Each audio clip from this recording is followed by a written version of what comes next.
another week, another episode of House of the Dragon has come and gone. And I gotta say, this was a very interesting episode. So once again, everybody, and I don't know who made that sound, but oh well. That was Welcome. me. I'm sorry. Sorry. Okay, all right. Welcome. Gray immediately timed you out. Sorry. Okay. Welcome once again to the Nerdporial After Show discussing House of the Dragon. And like I said, we're going to be talking about Lord of the Tides. And as for the in the interest of this episode, I decided to identify today as Nerdporial of the Tides. So that's what you'll all be addressing me as. Don't ask me why. It's just how I currently feel. And so everybody, welcome. So we got Nosferatu the Vampire is here. Leia Rose is here. Lady Balefire is here, and Lady Balefire never disappoints. I want to hear why she feels the way she does.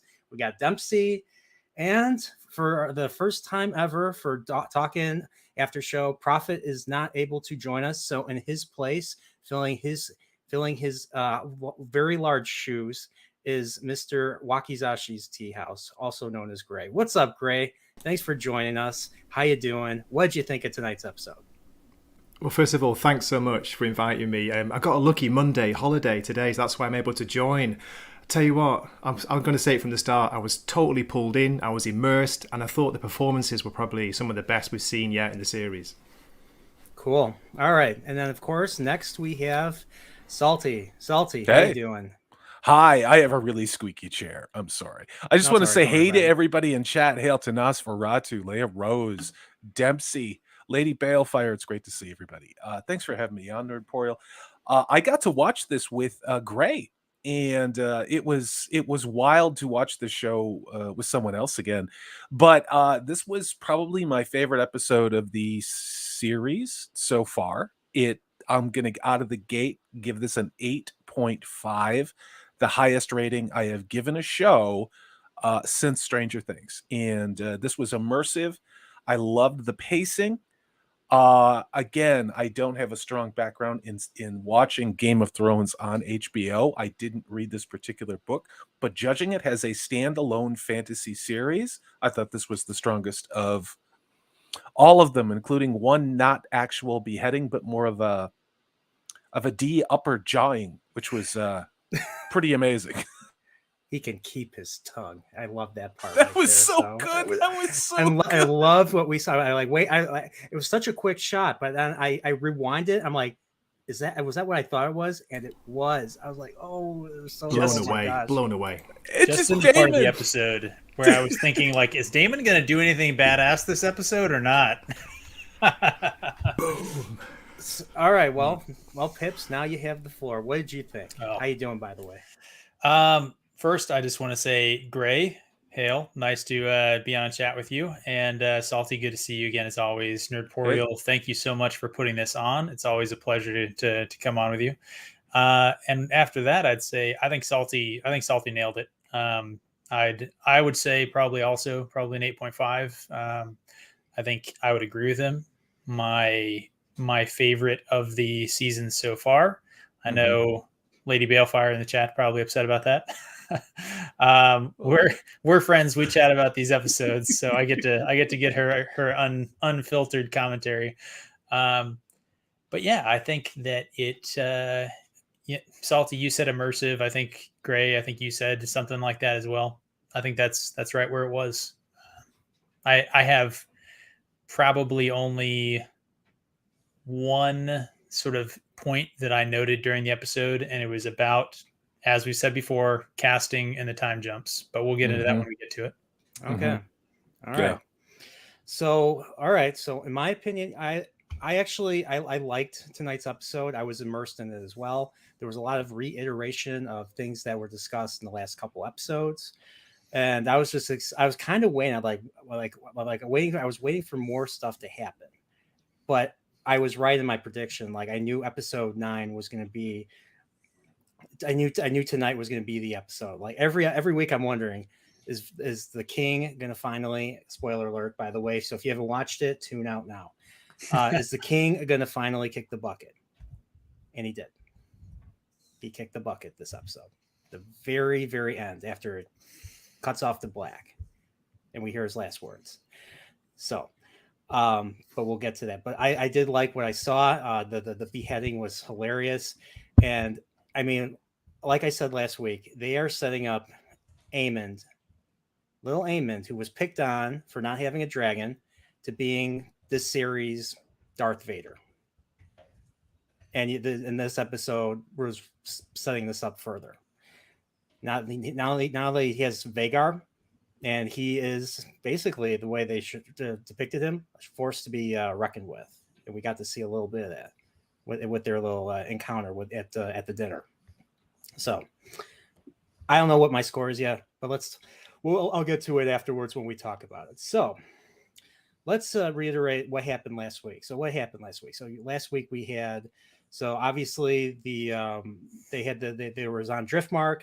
They had the funeral for I forget the daughter's name. Lena was it? No, not Lena. Lena's the granddaughter. I get them all mixed up. The daughter of Corlys and the wife of what's her name? Wife of Daemon. So they have that, and of course, then I think the only thing I really remember was that basically. Aemond managed to break in Vhagar, a massive dragon. So kind of like breaking in a horse. I'm guessing he broke in the dragon by just by enduring his rides or something. I don't know how that works in Song of Ice and Fire, but he basically wins the dragon. The other kids gang up on him for stealing it, and it's really hard to tell which side. Of course, they had. He loses his eye from a fight with Lucerys. And of course, I'm sure he hasn't let go in this season. And well, yeah. And then, of course, we get the big altercation between Rhaenyra and Alicent. And that's basically, I think, how the episode ends. I forget if I was missing anything else. I'm sure there's a whole lot more that covered. There was one thing I wanted to ask you, fine gentlemen, and it was about the queen when that servant, I guess, was draped by her son. Okay, we'll get to that. Salty, okay. We'll get to All that. Right. So I was just curious if you guys had any further comments about last week's episode before we start. Okay. All right. Driftmark. All right. So now we're back on Driftmark, and we learned that it's been another 6-year time jump. And of course, we learn about Corlys, and we learned that Corlys was abandoned, or Corlys was led into an ambush by Corsair. So apparently the Triarchy has basically resurged, and now because of that, he is dying. So the whole issue, the big thing of this episode that's setting up this whole thing up, is how the Valyrian line is going to succeed, because we find out that Uncle Valerian, or Corlys's brother, I think his name is Vaemond, thinks everybody knows obviously what Rhaenyra did. Everybody knows that her kids are strong. Therefore, he is, he wants to see for himself. He wants to see for himself, and he's going to petition the king, or in this case, the queen, and her father, the Hand, because the king is ill. It's been 6 years. He was ill 6 years ago. He's probably going to even be worse off now. And I was impressed with what we got. Any comment? The practical effects were effing amazing for Viserys. It was creepy. You felt sympathy for him. The way he moved, he definitely was a man who felt his age, but not only that, but you could get the tremendous suffering. Even if they only would have done half of the practical effects they did, you could tell this is a guy who just wanted to die. He just wanted to die, and you felt so much sympathy for him in this episode. And then when he finally passes, I was hoping it was going to be Daemon that was just going to mercy pillow over the face and just out of love for his brother. But I'll take the ending we got. I agree. For the effects, I think so. Lady B brought this up. The decay was maybe a little bit extensive. The only issue that I had with the effects on him was the CGI eye socket. I think that should have just been closed, puffy, whatever, maybe removed and sort of stitched or scarred or something like that. Like I thought that was good, but it was a little too CGI, sort of uncanny for me in the scene where we see that later. But overall, what Salty's talking about, especially the scenes where he's in the bed and he has the wrappings on him, where you don't necessarily see the more kind of obvious CGI stuff. Really, really good. The thinning of the fingers, I thought, was a really good touch that really drove home with Salty. Yeah, I love the half mask, the golden mask he had on when he was hiding that side of his face. Yeah, he reminded the kind me of the Two-Face, the Batman Two-Face look was a little bit too over the top with it. Yeah, he reminded me of with that mask. It looked like Son of the Heartbeat, to be honest. It looked like the way looked like the Crab Eater. Yeah, that too. Yeah. The way he was walking, the way he was hobbling with a stick. Oh man, that's it. Paddy Considine, he killed it. He killed it. Yeah. That scene where he was walking to the throne was insane. Like just the acting, alone, and just a simple walk, to the throne, and just the way the performance was. Like every step he took, you felt that fight.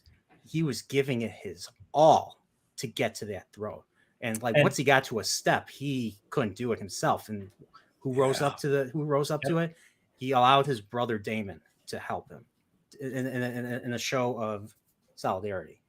I think that the thing that made that scene work for me is that they let that scene sort of have its due space, right? So they allowed it to last just as long as it needed to get the emotion. So we're watching it, and literally my wife's sitting next to me. She under the cover kind of thing. She says, "Oh, go to him," Yeah. And it got to that point where they didn't shy away from showing it to you. They didn't rush it, but they also it got the response they wanted, and then cool close up, the guard trying to help him, and then Damon helping him. So I think they nailed the pacing internally to that shot, I think. But I agree.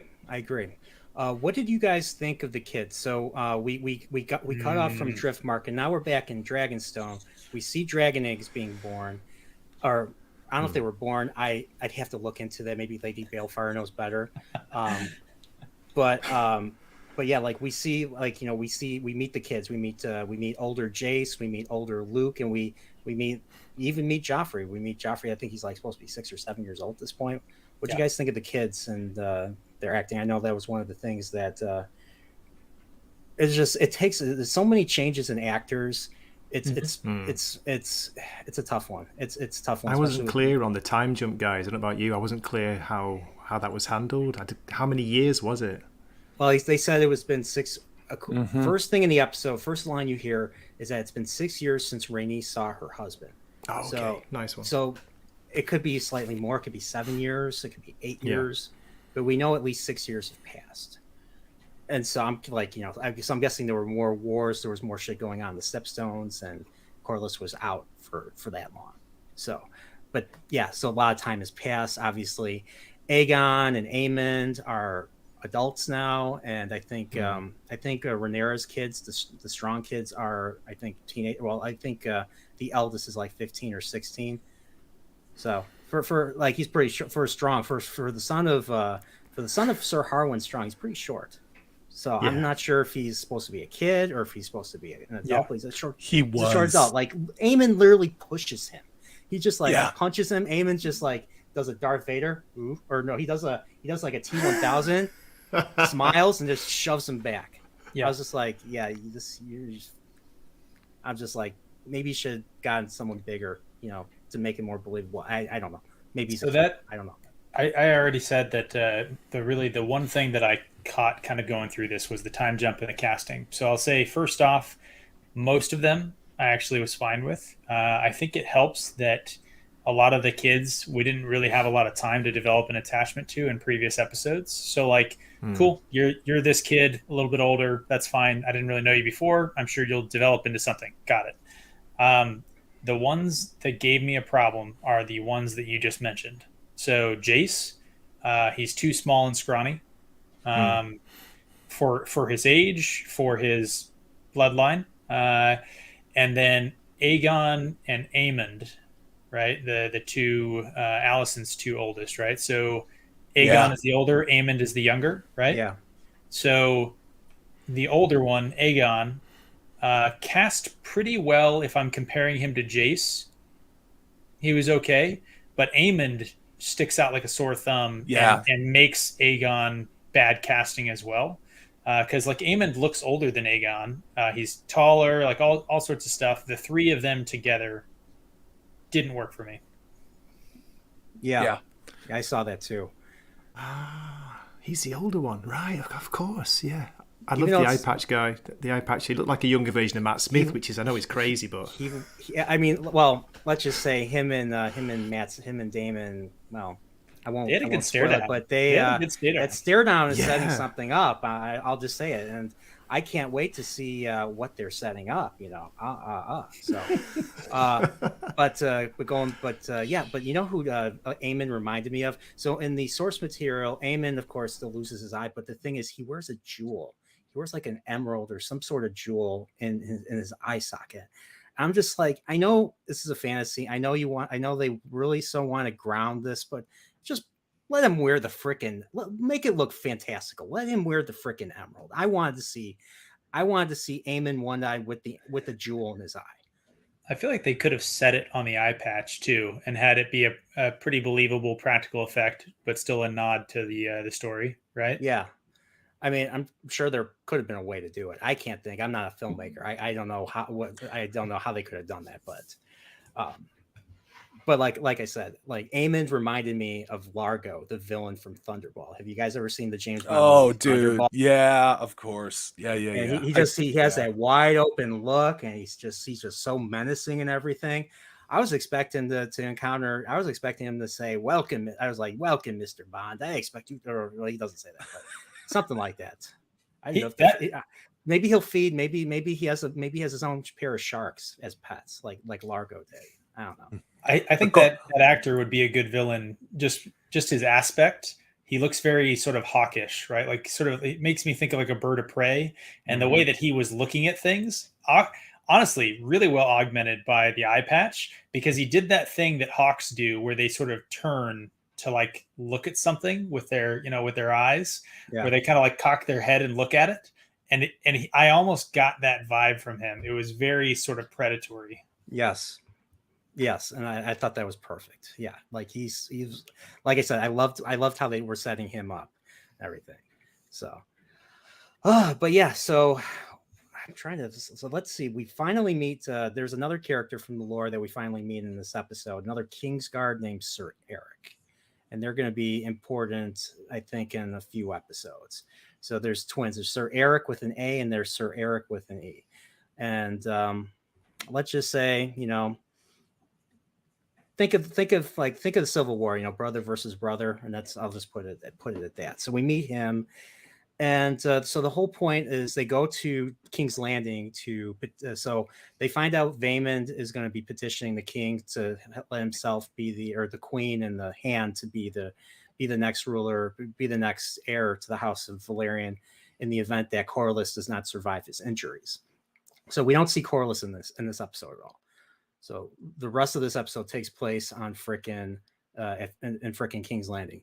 So what do you guys think of that discussion? So Rhaenyra goes to Rhaenys and has that little conversation with her about finding out why she is there. What do you guys think of that scene?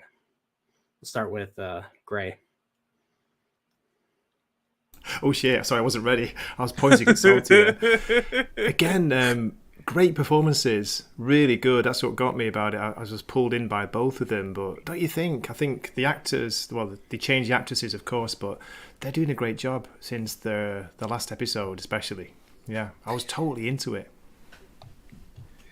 Oh yeah, absolutely. What about you, Salty? Which scene in particular? It's the scene where Rhaenyra goes and tries to appeal to Rhaenys to try to find out why she is there with. God, Vaemond is there, and then she's there for her own reasons. Yeah, I love that scene.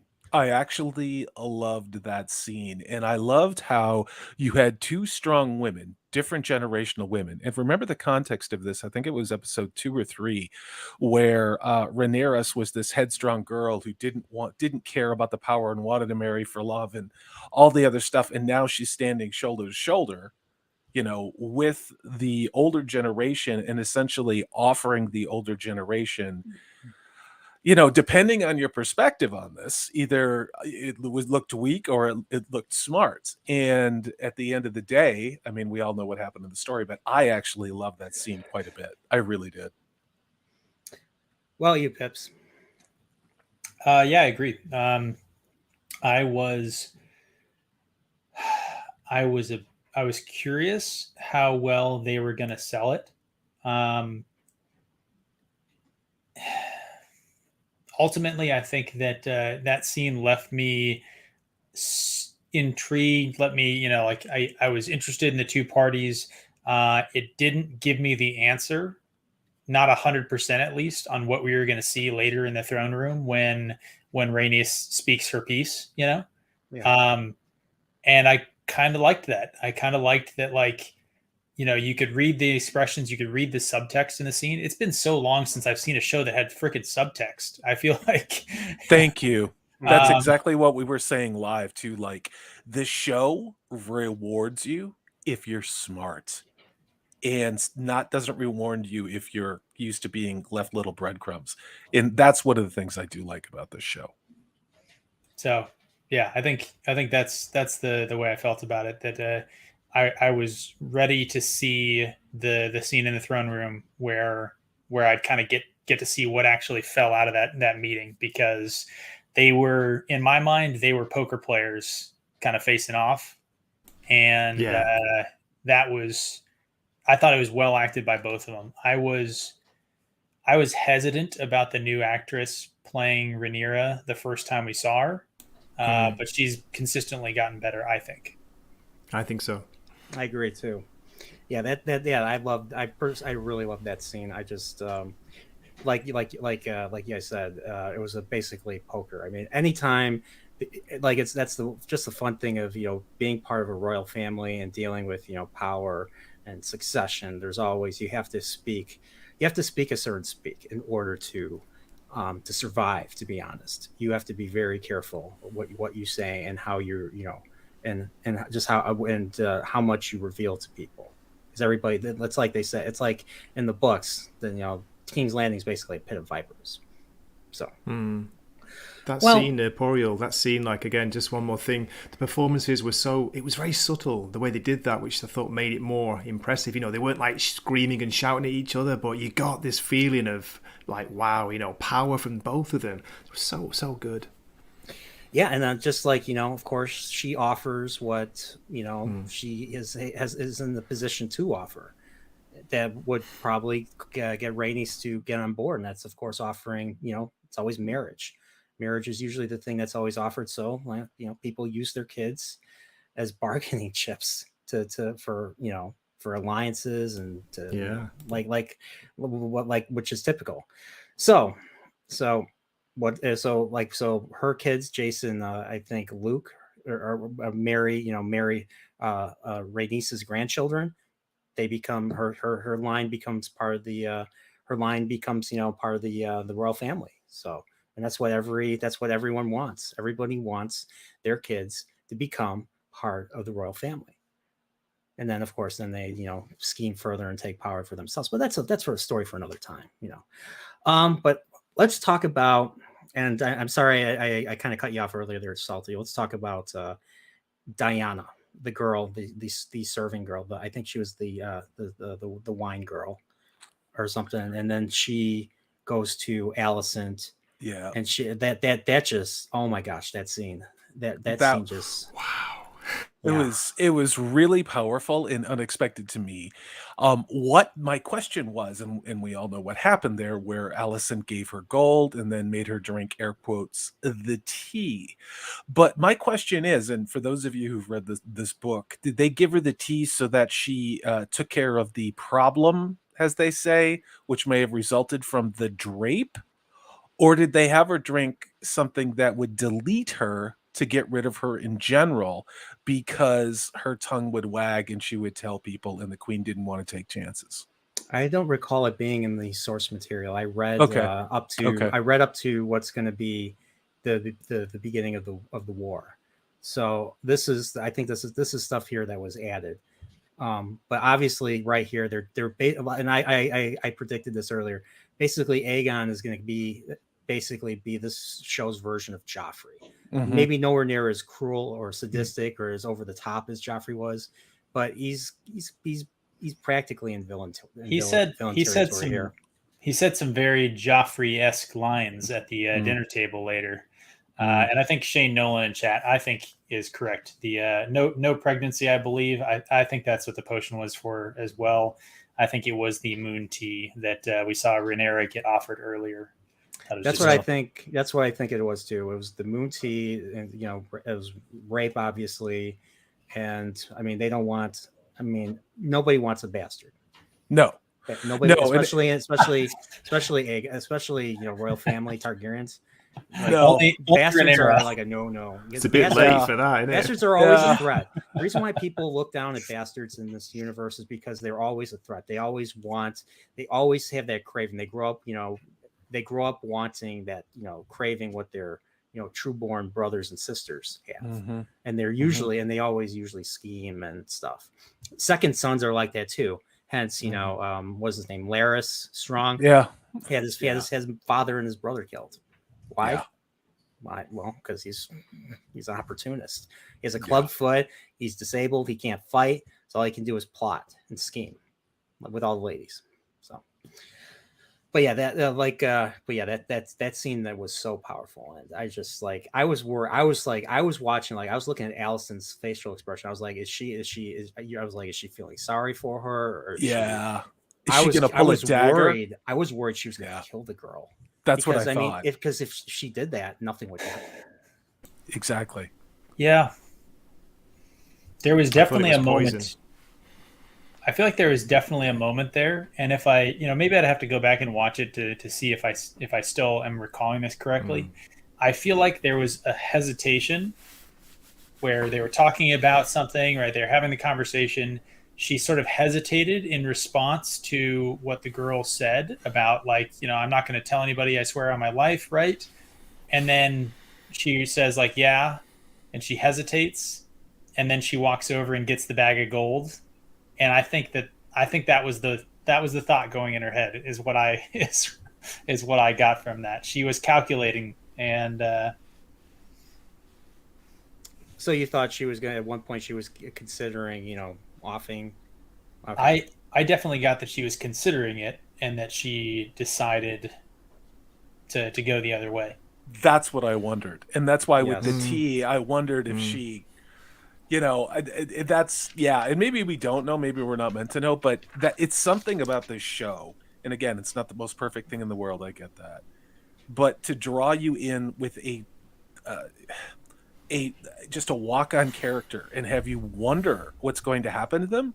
Yeah, I mean, the Rings of Power hasn't done it with effing Gladriels at in $1 billion, but I'm worried about some wine pourer who got draped, in the show. So I mean, that's good writing. It's good directing. And it's good. It's very good acting. Like that girl. Yeah. Whoa, like that girl. I just couldn't take my eyes off of her situation. Like she looked genuinely frightened, and it's not funny. It's just messed up. So what do you guys think of the following scene where Alicent confronts Aegon, screams at him to get up, and he's, of course, we see a lot of man bun in this show. Like we see, I think we see more than usual. But we see his butt again. Yeah, male gaze. Yeah, there you go. And of course, he's like, you disgrace your wife, you disgrace this, and we find so he's married to his sister Helena, probably because he was forced to. And then there gets a point where I think they're trying to make us sympathize for him. He's like, I did everything you asked. I did everything. Then she's like, you're no son. You're no son. You're no son of mine. Please don't copyright. Genesis. So, but what's funny is we hear that in the song of Ice and Fire. You know who says you're no son of mine? You guys remember? Tywin. Tywin says that to Tyrion right before he kicks the bucket. When Tyrion shoots him with he's already got one in him, right? Yep, in the privy. Yeah. Kicks the bucket on the bucket. Yep, that's right. So that was nice little callback. I don't know, maybe. Yeah. Because I know, like, you know, like there's points where, like, one thing I've noticed, and like, I mean, people hate Rings of Power. A lot of people do, and when Rings of Power tries to like quote or say something from the book, people get upset. So I like, as opposed to like we hear something from Song of Ice and Fire in this show, like my question is, when would it be? When is it considered cheap to do a quote from something better, as opposed to or a quote from source material, whereas, you know, this show does the same thing? Because I remember there was a critical drinker that really pointed this out with Rings of Power. I think what Bronwyn said about I don't even remember the quote. I'll be honest. I think you have to earn it. You have to earn it through either really good build-up or through the hero's journey, so that you get buy-in from the audience. And if you don't get that buy-in from the audience, that doesn't mean your audience is evil, like the showrunners said for the Rings of Power. At least it's my patriarchal, toxic white male take on it. You know. Wow, you Pips, what do you think? Do you think we're evil because Rings of Power is not the best show ever?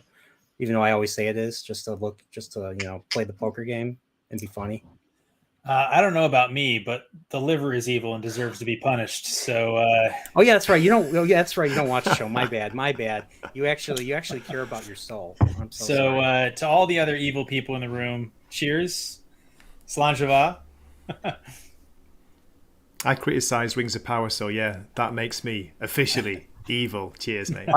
I gave Rings of Power the boot. I decided to keep myself psychically as pure as I am at this stage in my life. It's a good feeling, isn't it? I don't regret it at all. I don't regret so walking out at episode 4 going, nope, it's not even worth my contempt. It's not. The last episode, you missed out on nothing. Like I've missed the last 5 at this point. I feel so other channels have been able to, especially with this last episode, been able to summarize the episode in like 1 to 2 sentences, and that's it. That's it, because nothing happens. So, but let's keep going. So we see here. Let's talk about. So we see Jason Lucerys there. They go into the training yard. And we get the one thing with Sir Kristen that we see. I think he was training with Aemond, and Aemond has become so he was using the Morning Star, and Aemond was able to beat him. Aemond was able to beat him. So, like I said earlier, they're setting up Aemond for some serious shit. So I was trying to remember. Did he use a Morning Star, or was it a mace against Daemon in episode 1? Because I remember that Daemon's shield got broken in the same way, right? I thought it was a Morning Star. I thought so too. Yeah. I mean, again, I have not read, so you know, you guys are hinting at some things. I'm going only off of what I'm picking up from the show, and I was like, oh, this looks familiar to me, and he won. So we're so not only is he a very good fighter, he rides the largest dragon in the world. So, I mean, what does that mean? Well, be very afraid. Be very afraid of this guy. It's either really big dick energy or really tiny dick energy. I guess we'll find out. There we go. His brother was the one making the jokes too, so it's still unknown. Yeah, I was confused, guys. You know, with the age, Oh, yeah. the age difference. Like, I couldn't get he was the younger. I thought he was the older character. So, but he's being built up to be a badass, isn't he? Yes, he is. Yeah, Yes, he looking is. forward to seeing that map out. Yep. Yeah, well, like you know, when Daemon and him were staring at each other. I like that he has. Setting up something I like that so he cool. has young Daemon hair too. You know, like episode 1 Daemon hair. You know, he's really, you know, he's the bad boy of Westeros. You know, He's even got his chin. Yeah, No takes offense it- to the actor, but he's got Matt Smith's chin as well. He looks like a young Matt Smith. A little bit, yeah. Yeah, he does. And then of course he's like, I am not. And then of course what he says is, I am not interested in tournaments. I want my nephews. And he looks at him in a menacing way. He's like, I remember you. I remember what you did to me. I haven't forgotten. And you will. And he's like, and I think what he was thinking is, you will pay. So, and let's just say I know what happens in the future. I'll think of that. So, but then we see the Valerian party come in. Of course, this is where Aymond comes in. Of course, everybody stops what they're doing. They basically arrive, and of course, they get a meeting, and then we get another. All right, we already talked about Rhaenyra and Rhaenys. So, there's that scene where they talk about the Song of Ice and Fire again, and he I think Rhaenyra asks the king if he believes that it happened. Yeah. And he is just down. He can't even think. They keep him. One thing I noticed with the king, or one thing that they think. Do you guys think that they've been keeping him drugged for the sake of him not being able to, have a say in the governance of the realm, and that's why they keep him on the milk of the poppy? Or do you think it's a combination of compassion, pity, and of still not wanting his input into the governance? What do you guys think of that?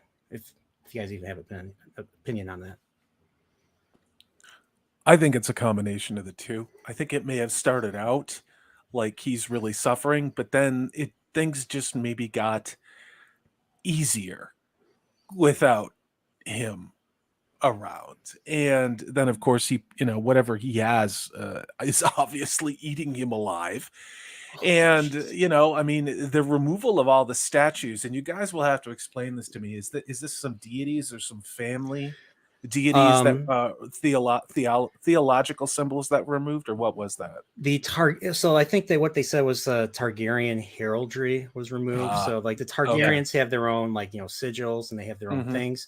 The High Towers are from Old Town. Old Town was the seat of the Faith of the Seven. The Faith of the Seven is basically the main faith of the Seven Kingdoms. Main faith of the Southern Kingdoms. It's basically the Catholic. It's based off of the Catholic Church. The seven are based off of the Holy Trinity. Yeah. So, okay. Whereas the North, they deal with the old gods, and maybe Shane or Lady Balefire can tell you what they're based off of. I forget what they're based off of, but there's trees, So like white trees, and I don't know, with red eyes. I don't know.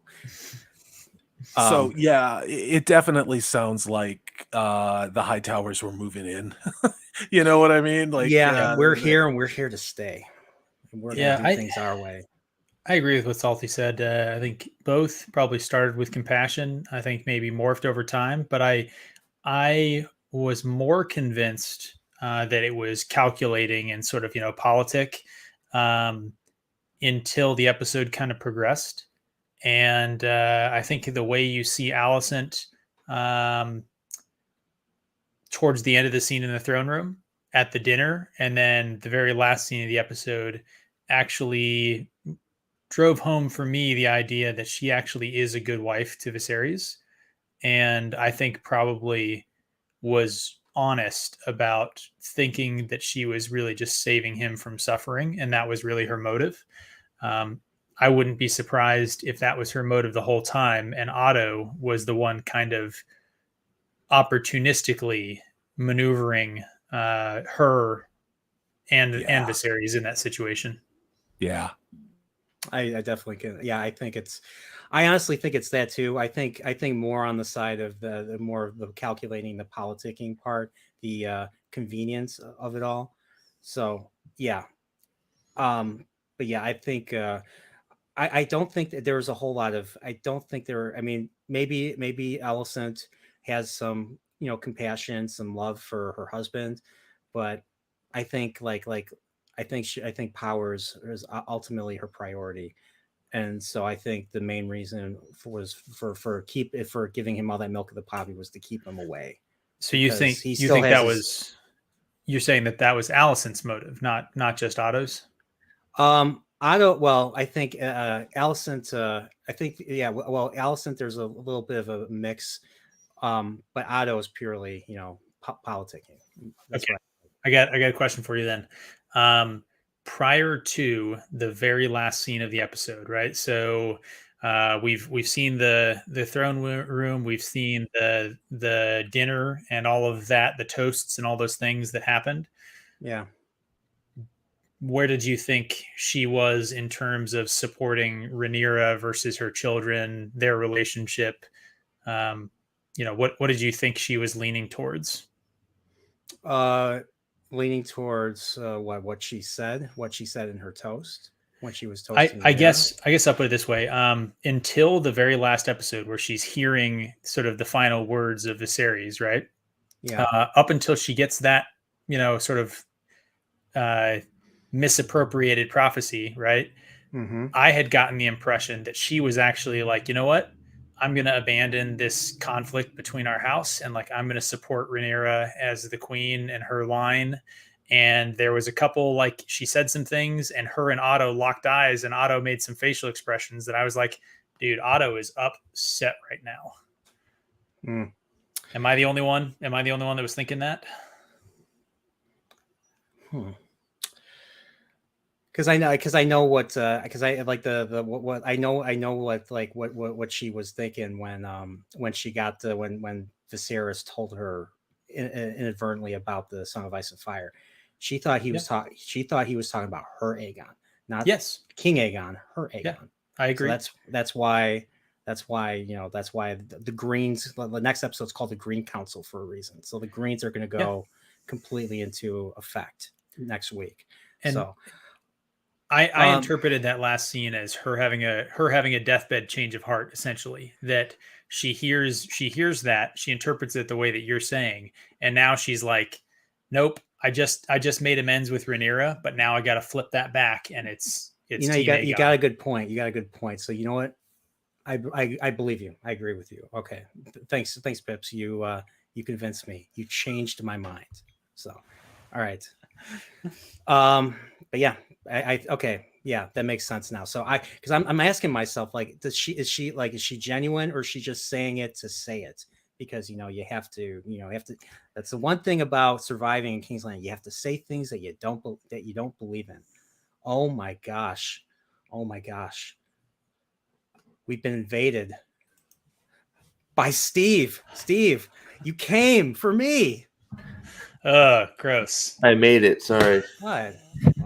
Sorry, that's not what I meant. That's not what I meant. But still, he came back for me. Steve, you take your time. We'll hold the show until you're ready. Don't worry about it. You just get comfortable. I'm so happy now. I'm good. I'm so excited. I just can't hide it. No, I'm kidding. Apparently, you're the one that. No, I'm kidding. I'm not going to go there. Nerdporial's a closet Pointer Sister fans. Wow. Apparently. Well, who isn't? That's true. It's true. I mean, I used to when I was Beverly Hills Cop was my first R-rated movie, and earliest song I ever heard in my life was the Neutron Dance by Pointer Sister. That's some good stuff. Oh yeah, baby. So, But yeah, Beverly Hills retrospective coming up after 2001. Just saying. Just chilling my channel on my own stream. So there you go. Why not? So Steve, since you're here, what did you think? I'm taking it you watched tonight's episode. What did you think? I watched it. That's why I made it. What I think?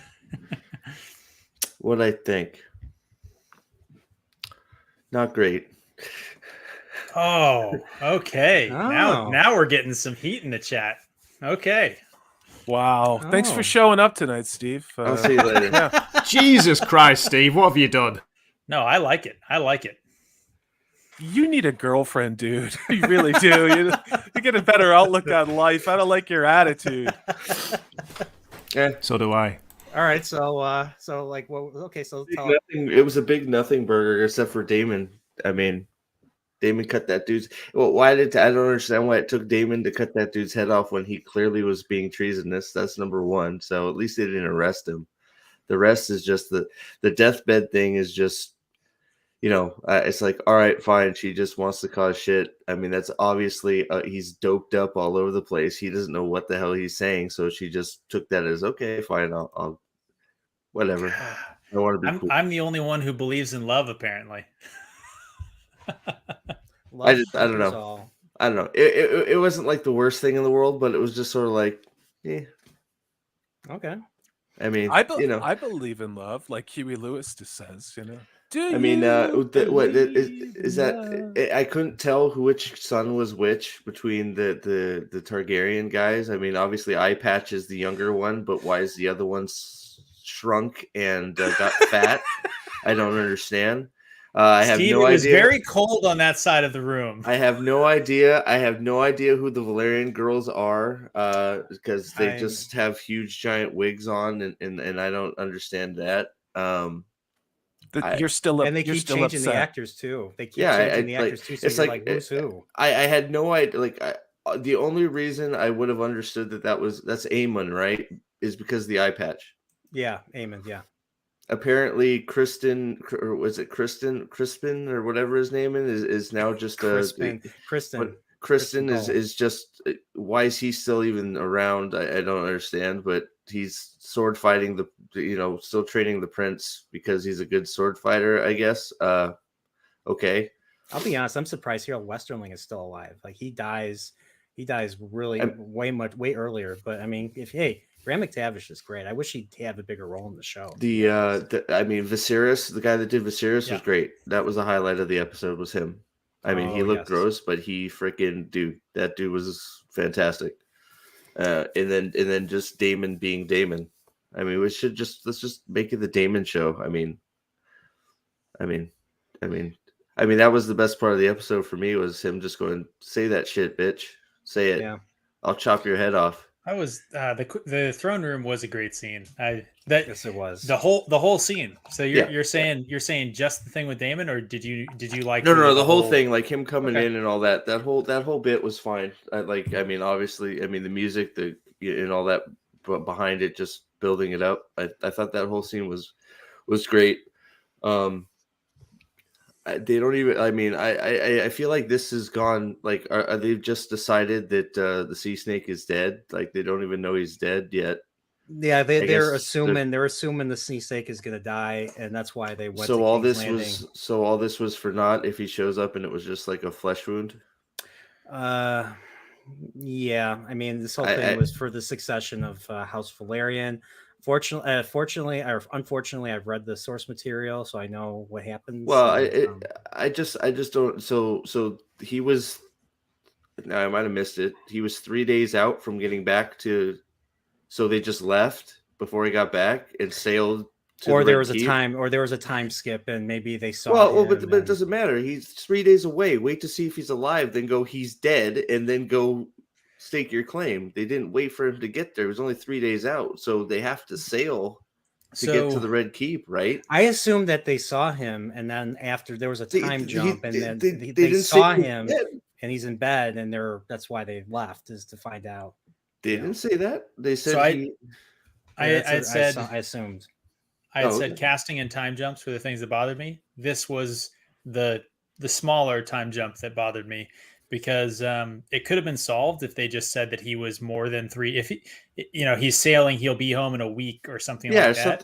Because then I could have believed that they were like, we can't wait, because if he shows up and he's dead, then the secession crisis has already happened. So we need to solve this now. And I could have bought that they flew on Dragonback, or maybe a shorter boat ride to King's Landing, and they did that stuff, I guess. But in 3 days, no. You're right. So Rhaenys basically said bye-bye to my chance of seeing my husband. If he shows up on his deathbed, I'm going to go do this other thing instead. I was like, what? That, and you just wait, see how bad he's wounded, and then you could go, the king, he's dying. He is not going to survive. We need to sort this out now. It's all speculation. They don't know anything. They think he's badly wounded, but they're taking it on messenger. That could be completely hearsay BS. They don't know anything. So instead of waiting for the ship to get there to confirm his condition, and then for the queen to say, obviously she cares for him deeply, for her to say goodbye to her husband, possibly for the last time, they just pass in the ocean and go, "Hey, is he all right?" "No, he's fucked," and then they fuck off. I mean, it bothers me. I'm sorry. I don't know. No, I totally agree with you. It just, for me, that was not a huge issue because, I was like, that was an error. That was an unforced error, right? They should have said, 7 days instead of 3, and then that would have solved the problem for me. But I did spot the same thing you're bringing up. Well, I mean, it kicks off the whole plot of the episode. That's why it bothers me. Yeah. It's simple, waiting 3 days, and then just wait for him to get there and say he's dying, and then leave. That's it.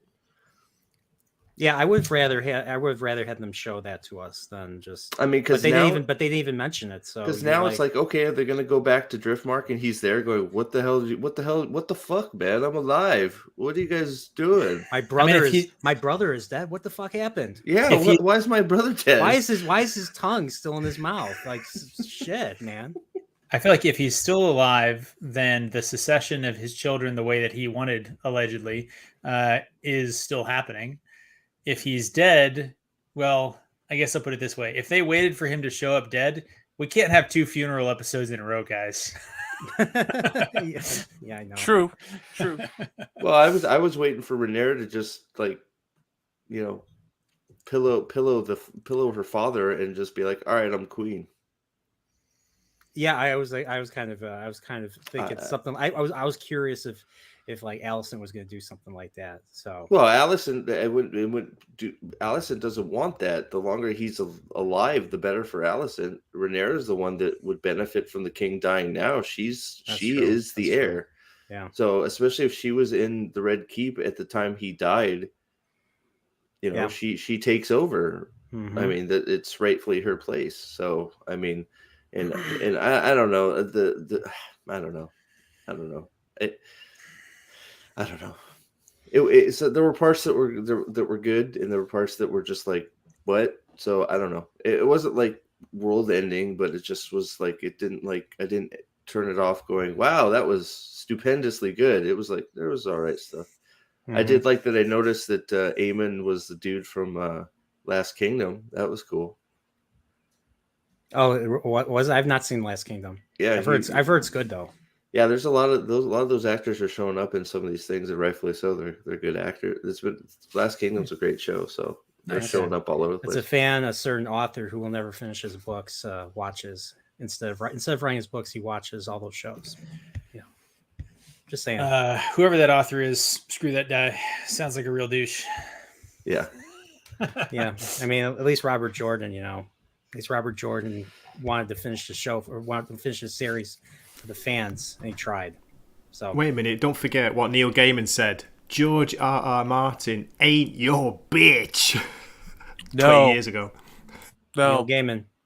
No. You mean Neil sellout Gaiman? That guy. And Neil Gaiman's Sandman on Netflix was so good. It only needed one season. Need a second season. Yes, that's right. And I'll be honest, I have not seen it. But I trust your opinion. I trust Gray's opinion. I've never read a Neil Gaiman books. I have no idea what to expect, or a comic, or anything. All I know is they say George R. R. Martin is not your bitch. That's all I know about him. American Gods is one of my favorite books. It truly is. It's really good. It's a great story. Don't watch the Amazon show. I was going to say, isn't there a show? The first season's good. There's only the book. Only the book. Only the book. The first season is good. Only the first season is good. Where have I heard that before? See, we're not an echo chamber, no matter what they say, are we? This is great. This is debate. This is, nerds like fighting with each other. It's so cool. And we do it with class. Am I contrary to the panel? Was everybody loving this episode or something? Everyone else. Everyone else. Lady Balefire. You and Lady Balefire. Steve, It's okay. I just... Steve, everyone's entitled to their opinion, and when their opinion differs from mine, they're entitled to be wrong. That's cool. Don't worry about it, Debbie Downer, Steve. No, I'm joking. No, it's awesome. It's fine. No, I just was curious. It's one of those. It's not the worst episode. It's obviously six. Well, I should say obviously, but what was it? 5? That was by far the worst. I mean, I'm not saying it was like a Rings of Power episode, but All right, Steve. I think you need to give us a number rating. Then the rest of us have all given a number rating. I think you keep on. You saying this. You're saying that. Come on, give it to us. Give it to us a clean. number rating, like because give you me know the I'm meeting, so give it good to at me giving raw. number ratings. 666. Yeah, 6. I think 6 is about right. 6. Okay, 6 is not too bad. Passing. So grade. 6 it's, is 5 would be average. 6 is semi, just because they're the Viserys just killed it the whole episode. And that just everything surrounding him was great. Damon, was I liked the dragon clutch part at the beginning, so it started strong, with Damon, and then just Damon basically, part of the throne room scene, but then also the feast, him just having to say a word and everybody backing down and knowing who's boss really. So there are things in there that were good, but I don't think it was definitely one of the strongest episodes of the season. So I'd say 6 is fair. Fair play. Steve, I have another question for you, and this is for for Nosferatu. He's disappointed you didn't do your Final Fantasy VII remake stream this morning. That you promised. And the reason why I'm bringing this up to you is because I was present when you said you were going to do it. So I know. I have to speak. I have to speak for mine. I have to speak for voices that are just not heard nowadays. And Nosferatu's voice. I already apologized in the chat. I saw him. You did? I had it all set up, and then the morning just got blown up. So Sunday mornings, so, it's life. So So I tested out the connection and all that before I went to bed. I was all set up, and then I have 3 children. We'll just say that. Exactly. You have. So, I mean, you're lucky to even be here. I'm grateful. Yeah. That you're here to talk House Dragon with us. So, well, yeah. Apparently, I'm the downer, so you got to have the villain, right? I think Nosferatu was also saying something about sleeves or sleeveless, maybe. Yeah, is that? I was all ready for sleeveless guns. He's talking about guns. Okay. That's So what did everybody else give it? Curiously, or I can watch the replay, but I mean, I didn't give it a score yet. I'm going to save mine for the end, after our discussion. But I know Gray gave it an 8. Pips, I forget, what did you give it? You gave it I think I gave it an 8.5. 8.5. Yeah. And Salty, I gave it an 8.85. 8.5. Okay. 8.5. So there we go. So what have we not talked about? You guys want to talk about the dinner? Let's talk about the dinner. So the dinner was something that that was set up by the king himself. What's weird is he was not blind. And what's weird is we all thought like he was just blind and very just denying the stuff that's going on around him. So this was, to me, this was pretty strong to see him not only reject the latest dose of milk of the poppy, but to have order Otto to set up this dinner for the whole family, since it's a rarity that the whole family is there because they're never together. It's just like the once in like a decade or something that they get this chance. So he does this. And he actually, because he doesn't take the milk of the poppy, that's why he was able to walk on his cane, and to show strength he got as minimal assistance as he could. He made his Kingsguard back off when he was struggling, like I said earlier, but he had Damon help him as a show of solidarity between him, because I think the last time they saw each other there was on cold terms. Like he tries to offer Damon a chance to come back, and Damon spurns his brother, and that was what we saw last week at the funeral. But now we got to see that moment. And so the last thing Viserys remembers with his brother was that. And so with his passing coming shortly, like that was in my opinion, I thought it was a beautiful thing. But then an even more beautiful thing was seeing Daemon get his head cut off, or get the upper jaw cut off, upper jaw and above cut off. because was he asking called for those that. kids, he calls those strong kids bastards, and I- Rhaenyra a whore. I He said that to the liked king. Damon baiting him, going, "Say it." Say And it. I yeah. was Saying it. like, that was Yes. so good. Yeah, no, he's like, say it, dude. I'll cut your head off. He's like, okay, and he's like, okay, here goes your head, buddy. So I yeah, liked- that was good. I liked Aemond in that scene too. Maybe Lady Balefire can answer this. Did Vaymond have any kids or have anyone who would be, kind of raw from this whole ordeal with, Vaymond getting his head or his upper part of his head cut off? I'm curious. Yeah, let me know. I'm sure. Do any guys know in the chat? I'm guessing, or in the panel. Okay. I mean, if he has, they haven't highlighted him at all. So Yeah, I I mean, yeah. Okay. you don't even know if he's married, to be honest. Like he.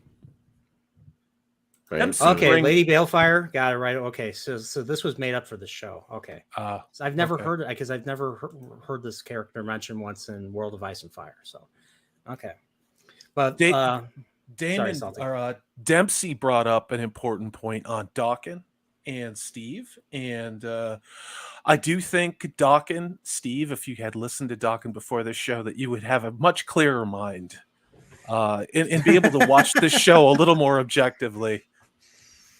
Well, I have plenty of things to say about Dawkin, but I don't know how clear it would make my view of this. I was pretty. I'll be fair. Like, look, it's one of those. Probably talking to you guys, my like will go up just because I was pretty harsh about the Corliss part. The whole rift, the whole beginning sort of put me on my heels because I didn't like how that they all got to King's Landing. So, but once they start getting like the dinner scene was interesting and the throne room was definitely good. The throne room was a very, very good scene. So I recognize came in a little hot, but Dawkins still sucks ass. So I have to really ask, need a girlfriend. well, I have to Get laid. I get it. It's okay. I came in hot, so I'm going to double down on that and just bam. So I was gonna ask Pips, do you like Dawkin? I honestly, I'm not a huge music fan in general. Dawkins shit, love, exactly. You'd love Dawkin. But generally, I mean, pretty much 80s bands, kind of what I grew up to, listen on road trips and stuff like that. If it's Tom Jones, I'm gonna like it. Sort of a generational sort of enigma, maybe, but he's talented. He's No, just Tom the Jones voice is of an great. angel. Yeah, it sounds a lot like Dawkin, to be honest with you. Yeah, It's not unusual. Wait. Tom Jones sounds like Dawkins. You're obviously not listening to Dawkins. You've got your bands confused. I think Rafe Judkins has gotten into your head, Steve. I am. You haven't. Judkins. I got a thing cooking. I don't know about that, man. Wow. No. 80s hair metal bands. Oh, I miss those Shane days. said that he met Tom Jones. Man, I'm jealous. Oh, That's man. cool. Wow. That's cool. Wow. Sir, I didn't even know he was Sir Tom Jones. Is he? He's been knighted, man. That's I thought you had to be English because I think Tom Jones is American. There's So- honorary No, he's knights. Welsh. He's he's Welsh, Welsh. dude. He's Welsh, really? yeah. Okay, all right. Oh, I didn't know that. I thought he Is was he American. You can be a foreigner and get knighted. Isn't there Sir Rudy Giuliani? Not that anybody likes to admit that anymore. Oh, I love Rudy Giuliani. I think he should be the king. I think it should be King Rudy Giuliani. I think it's like special circumstances. He did such a bad job with New York City. I mean, look at how it is now. It's just all about equity. Look at all the equity in New York City, you know? Yeah. Only thing I'm not going to get into it. Not going to get into Mr. Rudy, whatever his name is. That's probably smart. Yeah. So let's let's go back to the dinner. So, I loved Viserys. I loved his. I just loved how he came in. He had the mask. He had the mask on, and of course, Man, the makeup on him was fantastic this episode. Like that I will. Yeah. Viserys was all of Viserys this episode was really really good. And you saw how gaunt he was. Like he lost. Yeah, that was like, weird. I'm just like. It didn't look fake either. It just looked like he was just a ghoul. Yeah. Yeah, it's just like this guy is like knocking on heaven. He's knocking on heaven's door, and not to quote Bob Dylan, but there you go. knocking on heaven's door. And is this karaoke? What are we doing here? I know. I can don't get salty started, for God's sake. Yeah. Oh no! We're gonna get content claimed. That sounded like Dawkins. Oh my god! It sounded like it sounded like Dawkins. Great, dude. That's Dawkins' greatest hits right there. I just nailed it. There you go. Yeah. Guys, can I ask you a question as somebody who has not read the book yet? I've read the Game of Thrones books, but I haven't read Fire and Blood. When they showed the throne room, the throne, there was so many swords. It looked kind of funny to me. It looked a bit like over the top. All the kind of melted, swords leading down. Yeah, Actually, I mean, the Iron Throne in the Game of Thrones show, the original Game of Thrones show. It's weird to say original. Jeez. That Iron Throne was very inaccurate, but it just cost so much money to build. But like what George had in mind was this large, massive throne that was like at least 2 stories high. You had the king had to climb the steps, and it was super asymmetrical. It was jagged. It was monstrous. Like you look at the Iron Throne, it strikes fear. Just looking at the Iron Throne without anyone sitting in there just strikes fear. And you have to be very careful how you sit in it, because like poor Viserys had to deal with. But here is what was I saying? But that's why he had all those sores, was because of he wasn't careful enough when sitting on an Iron Throne. The Iron Throne itself is danger, because it's the most dangerous. Did that original cut start it all off? Start all his sickness off? That was my assumption. Yes, that the cut, the cut that's was so cool. I mean, so he had didn't he have the? Well, are we assuming? Didn't he have the wound on his back before? He did. So he had a growth on his back before he got cut. Yeah, but I think the cut sort of ramped it up, because he lost those fingers almost right away. So I think it was a combination. I think he did. I think he had claimed that he got cut by the chair for the one on his back as well. I thought that he said that. Okay, he might have. And then at the end of the first episode, we see him cut his little finger. So both of those 2 wounds, I think, were either said to us, so we were told that it was from the chair, or we were shown that it was from the chair. Man, that chair is not nice, man. The way he's making him go out, oof. Yeah, no, it's not. No, it's not. It's like the Amber Heard of Thrones. Yeah. I don't know. I mean, we did see a close up of some of the bed linens. I didn't see the Amber Heard, but that's true. Yeah, even Viserys didn't crap the bed, right? Amber, what is your problem, man? You know what else? You know what else I did not see in this episode? I did not see any rats. I was so expecting a rat to start eating him when he died. Yeah, I was just like, I'm like, where are the rats? Like, the rats have been pretty persistent in this, been pretty consistent in this series. She didn't dose him, right? She just gave him milk of the poppy, like he's been getting. He just passed, right? That's what I was thinking. That's what I was curious when. I don't think she killed him. Because some of the hearsay, and because once again, World of Ice and Fire and Fire and Blood is based off of unreliable narration. I think there was rumor that she might have offed him, so I was curious. Well, it would be an odd time for her to do it. I mean, well, maybe not, because I mean they just came together and then they're all leaving. So I guess for her to stake her claim again would be while they're gone. I guess I don't know. I didn't think she dosed him. I was just curious what you guys thought. I thought it was just a regular milk of the poppy stuff. I don't know. That's what I interpreted it as. I would say mainly because she walked into the room, she picked up the container that was already there, and she gave him some. Right. If she had walked in with something, then I probably would have been more in mind to believe that. But also, I mean, I'm clearly in some disagreement about where she was in her headspace during this episode. I generally took her as being fairly sincere and authentic in what she was doing. That I thought that us as the audience was getting her true and sort of authentic kind of a response to things. I think some people think that maybe she is a better actress than I think she is. So, well, remember, she's supposed to be an allegory for Trump voters. So whatever Hollywood thinks of them, those are not my words. Those are not I know. serious? my words. No, I know. No, I know. No. It's so man. It's Jesus. It's so silly.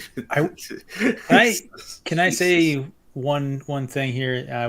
We moved past it, but I think I'm curious to hear what you guys think on this. 2 episodes ago, when we saw the first time with the Strongs and stuff like that, and there's the last time jump, right? I was Team Alicent in terms of the characterization of the kids, Alicent, whatever. This episode completely flipped it for me. I am now on board for Jace and I think Rhaenyra. they've done that on purpose. Because the Targaryen children are complete assholes and not fit to rule now. Ooh. And Jace and the other and the Strongs are actually taking good lessons, it looks like, from Daemon and Rhaenyra. So losing the signal. I think that's going on. So do you guys think they did it well, right? Because ordinarily I would say if I had a strong opinion about something and then like only 2 episodes later it completely flipped, it would have felt jarring. But it didn't feel jarring. I felt like the setup of Jace being tutored in Valerian, showing how serious he was, some of the sort of subtle stuff in the interactions between the cousins. Yeah, I agree. I think like I said, they're really trying to have us, side with. They're setting up. They're having a side. They want us to be on board with Jace and Lucerys and them. I mean, the way they depicted Aemond in the last episode, like him, the fact that he stole their dragon. He stole, the Valerian girls, or I forget the daughter, or Corlys's daughter's name, but her dragon, and they were pissed off about that because, like, I don't fully understand. I have not read Fire and Blood, so I don't really understand like the whole politics behind how a dragon is passed on from one person to another. I assume it's like breaking a horse. Whoever does it first, gets it, and then this downstairs and also put my dishes away. Aemond basically took it based on him being picked on. He took the initiative to go and take that, and that just pissed everybody off. And he ended up looking. They made him look like the bad guy by calling them bastards and by by making the situation worse. I think that was the big, at least for me, speaking for myself, the jarring part is Aemond now looked like the older brother, and the older brother looked like the younger. The casting was not good. Like, because I couldn't. I that's what was confusing to me. Was it's just like, is that the older brother, like the one that's, because he looks now younger than Aemond? What is happening? Height is something that brothers will have, and siblings in general. And I know, Pips, you brought up the incongruities with the casting on this, but the more that you guys talk about this, the more that I'm like, the other brother, they should have had taller, and they could have made him like beefy, like made him like a linebacker or something, and maybe just be a little shorter. But he can't be like 5'6" and kind of this and like pudgy, right? He was like pudgy faced. Yeah, it's just like Yeah, it was like in a rapist. Well, okay, I guess they can. So I think Salty's right. I think my original response was that Jace and Aegon looked okay together, and so it seemed like Aemond was the odd one out. But I think I think Salty is correct. I think Aemond was actually probably pretty well cast. I liked the actor, what he was doing in that role. I liked some of the reactions and scenes he shared. Me too. So it was Aegon and Jace were the poorly cast ones. I mean, it's crazy. But if you look at Viserys, you can't look at Viserys and go, well, he was just short, chunky monkey. And you can't look at his mom and go, he's a chunky monkey. And you Otto can't is look tall at, too. Exactly, and that's where I was going to go. Otto Hightower. So it's like, where did the chunky monkey one-off come from? You know, He's a bastard. Oh, whoa. yeah, Oh my fair. Yeah, but you're right. Height will do a thing, right? It just makes you, and it's just. I think you're dead on, because it was just that was. It wasn't so much that the shift in personalities. It was just the I couldn't. It was the freaking change in actors again. Yeah, it was the a change look. in actors again that was jarring. Not so much what they were presenting. You know who he made? You know who the actor Jace made me think of? If this was cast, if this was an '80s show, you know who he made me? He would have made me think of Michael J. Fox. Like just how short he is compared to the women, and they're like, I was just like, yeah. Okay, that's a good analogy. That is Michael a good J. Fox. analogy. Yeah. Steve, what are you laughing at? If you just would have had the shakes too, it would have been a perfect analogy. Well, this is eight. We're talking '80s. We're talking about Alex P. Keaton and Michael J. Fox. I'm not talking. So I know. I made a willfully. It's the Alzheimer's Larry Michael J. Fox. Oh my God! You went there. That's a great episode, by the way. Curb Your Enthusiasm. Larry David versus Michael J. Fox. If you haven't seen it, it's funny. Sorry, I'm just great. I'm laughing at Nosferatu because I didn't I thought I was muted, and then why does Easton have a South London accent? I know. I wanted to make a joke saying Nerdporial was interrupting Easton talking about dishes, and I thought it was muted. Easton. I'm so sorry. I apologize. I like how Shane. References because that's how every episode of Family Ties ends. Sit, Ubu, sit. Good dog. Woof. Yep, that was the production company's catchphrase. Good. I'm guessing that was. Yeah, exactly. Oh yeah. So I thought it was well done, just bad casting.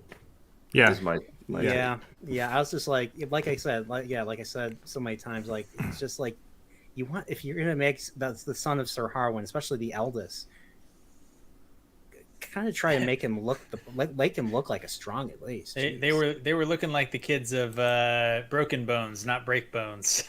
Broken Bones. There you go. So I think that's pretty much it. We talked. I think we covered everything, didn't we? I feel like we haven't really gone that much into the dinner here. I feel like we kind of got sidetracked onto the throne room, and then I asked about the kids and the casting. Sorry, that was my fault. So we talked about so there was that big tense moment where of course they're all toasting each other. Rhaenyra toasts Alicent. So good, so Alicent. good. I want to back up tiny bit before that. The king, his taking off the mask and talking to everyone. So I brought up the cavernous CGI eye hole. That didn't do it for me personally. I think it should have been a little bit scaled back, more practical effects. But man, that was a powerful scene. The delivery of that speech, and then the effect that we were allowed to see. Right, we saw the effect with it kind of spread throughout, and then they showed us the weakening of the effect as it went around the table. It spread from him, it went around, and by the time it got to the next generation, it had dwindled, and then they were immediately back into a fight. And I was like, man, that scene hit every corner for me. It summed it up, didn't it? It summed the family up. Me and Salty were like screaming at each other watching it. Yeah. It was so good. Oh yeah, I mean, it was really moving, and I even said then, I was like, Viserys is he is literally expending everything he has left of his will to live just for this one dinner, and it was done. It was acted so well and delivered so well, and it was so moving that again, I believe this was an 80-year-old king who was dying of God knows what, some type of magical cancer or infection or whatever it was. Who this is all that he wanted was to have his family around him. Yeah. Well, no, I think it's probably a variant of scurvy. That thing from the wet market in China. Yeah. Be sure and get some adrenochrome. Sorry, I saw Nosferatu saying I was. Oh no, you said it, Salty. You said the fucking magic word. Dude, for those of you playing Salty Bingo, adrenochrome was just called. But yeah, dude, it was in a moving scene, and once again, I mean, I was in awe, and we've talked about it. And Steve, I don't know what show you watched, but this episode of television, Rings of Power. I mean, it moved me. And it's like, I'm still a dick. I still don't think my standards are lower. Again, I'm not approaching this show from an investment like I do Wheel of Time at all. I'm approaching it as, it's a generic fantasy show that I read the books that this is a prequel to, but it is one of the only prequels that I think I have seen, and it may be the only prequel we ever get that doesn't insert current day shit. Now, I know they did the childbirth thing, and episode 5 almost had me walk away from this show with the recasting of Rhaenyra, but I don't know, man. I'm enjoying this. Could they screw it up, in the remaining episode or two? Absolutely. Do I think they will? I think they might. And so I'm just going to bask in this episode right now. So to be fair, no, I get it. I don't like how it started. I don't like how it ended. That's just. I get where you're coming from, Steven, and that's why I love this fandom. I mean, I don't think you're wrong. I just don't think you're right. Well, and that's cool. I don't like how it ended. I think the dinner scene was fun. I thought the dinner scene was great. I thought the royal chamber scene was great. I don't like everything pretty much before that, and then I don't buy I didn't buy into the fact that she's just like, oh, he's ranting about something I've never heard about. Now I'm gonna, at that moving speech that turned me around on a dime, because it was your dying wish for us to bury this shit. Now, because he's ranting on his deathbed, I'm gonna change my mind and bury Rhaenyra now. I didn't buy that part, and I didn't buy the beginning. The middle, the parts in the middle, were good. So I just thought it was how about you? Quick twist on right. It's like, we're good, now we're not good because he's hopped up and speaking nonsense. The dinner scene, Emporio. What do you think of it? I agree with you guys. I think Viserys was great. I liked the tension that we were seeing. I thought Aegon was a dick. He kept making certain jokes about, or he was making jokes about Jace not being. I don't know if I'm not sure if he was. I'm assuming he was a virgin and stuff, and he's making fun of that, even though he's not the one in an incestuous relationship. Just saying. So he just boys. Yeah, that was so cool. Yeah. He's sort of about to be in an incestuous relationship. It's his half. I don't even know what they are at this point. Stepsister-in-law / cousin. I don't know. Their sister, second cousins once removed. Their first cousins once removed. Maybe that might be that's what it is. First cousins once removed. I think you're right. Yeah. Yeah. So, well, not nearly as close as brother and sister, but still. I mean, I do have to ask real quick. How about Matt Smith as Daemon, not having to say a word and being the best actor in the whole That was cast. Awesome.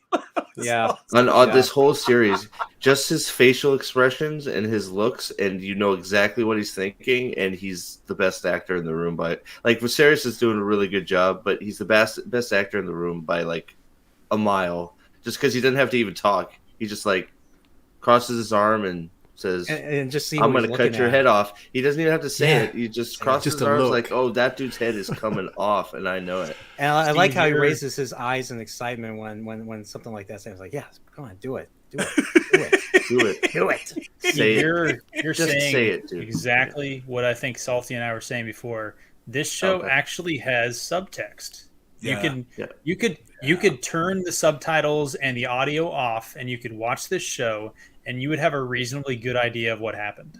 It's been so long since I've seen a show that does that. This scene especially. If you watch this scene with no audio, you'd be like, oh, he's trying to do Peacemaker and some shit's going Here we go.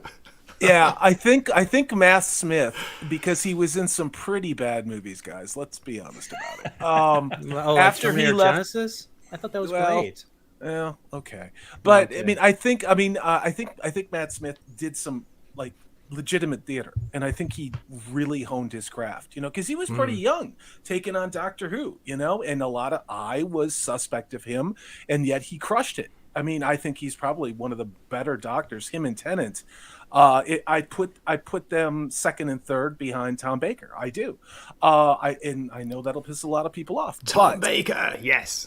Yeah, but I'll I make mean, my quotes for point you. with all this is Matt Smith suddenly figured out how to really act really well in a way that I couldn't have anticipated having watched him in Doctor Who, and then in the garbage movies that he was in. What was it? Pride and Prejudice and Zombies. He was in that He was movie. good in The Crown, Salty. He's very good in The Okay. Crown. He was great Well, I as, didn't Prince see that. Philip. See, Yeah. I didn't That's see in that. Pride, so- Prejudice, and Zombies. Oh my gosh. Poor guy. I didn't even know. Now the bigger question is, will they go ahead and make Sense and Sensibility and Sea Monsters? Probably They- not. I think that ship has sailed. No pun Abraham intended. Lincoln. Come on, you gotta say you had to at least get a good laugh at Abraham Lincoln Vampire Hunter. I watched Guys, that is it movie. Paddy Considine? He's acting his arse off, as we said. And like you just said, Matt Totally. Smith, it's such an understated performance, but he's killing it, isn't it? He's owning almost every scene he's in, just with a look, a glance. Yeah, I totally agree with that. He is the best part of the show. Like when he's in the scene, I'm like I get excited. I get excited. The fangirl in Nerdport. Me too. Had to get it off the just- chest. It changes. Sorry, when you sorry. know- When you know he's No, going to don't be in it. apologize. When you know he's in it, you're just like his scenes. Just he takes over, even if other people are doing great work. You sort of your eyes go right to him, and you're like, okay, what's going to happen? Something's going to happen, and then They it really happens. want him more. Yeah. And then it happens. Like something always happens when he's in the scene. It's so so good. it's Yeah, he pulled a Mrs. Voorhees, cut off Damon's head. You know. oh yeah. That, fucking hell, man. That was insane. No, That. he just chopped him off at the ears at a 45-degree angle, so we got to look down his windpipe with his tongue hanging out of his mouth, and I'm like, Well, I liked how Wow. the king was like, I'm gonna have your tongue for this. no. So, right, Damon so, just goes ahead, Yeah. cuts off the head. He's like, yeah, now you can keep this. so, and I know Keep his tongue. I know I'm the downer on the other parts of the episode, but that's why the scene was so good is because like you sort of for a minute thought he was going to get away with saying all that crap, and of course the guy that is like, well, I ain't putting up with that crap. You just called my wife a whore in front of the king. She's the princess. Your head's coming off, brother. And it's just like you sort of like it's like you're sort of sitting there for a minute. How the hell are they letting this dude say this crap? And then the head pops off. It's like there you go. Boom. I was And who did it? expecting Damon's like, yep. someone to interrupt and say, you better watch your tongue. Well, and then You know? and then the best part of the whole thing is they're like disarm him, and they never disarm him. They just like sort of back off from him. He's just like standing there. It's like, come on, take it. It's just like, I dare you. I double dare you. it makes everybody's again. lives infinitely simpler, except if you're the queen, in the High Towers. And what's her name? And I can never remember her name. The one who's married to the sea snake who, should have been Rhaenys. Rhaenys. I mean, at the end of the day, Rhaenys was kind of sick of his shit too, if we're honest about it, right? She just wanted peace, and she wanted to have the bloodline because she, and I think that's why those early scenes where they were having a conversation, she's just like, dude, stop, like let's not go to war over this. And, it helped her out too. So, does the ends justify the means? I don't know, but in this case, for story's sake, it does, in my opinion. Anything else we didn't talk about? Did we go into the fight at all, or that little skirmish during the dinner? I think we've talked around it. I don't think we've talked exactly about it, but So it was that moment where I really noticed the height difference, especially between Aemond and Jace. So I'm like, I don't think Jace is that much younger than Aemond. Maybe they are. I don't remember. But like, I don't know if like they're depicting Jace as a child, hence his height, but like he easily gets he punches him. The punch was like nothing to Aemond.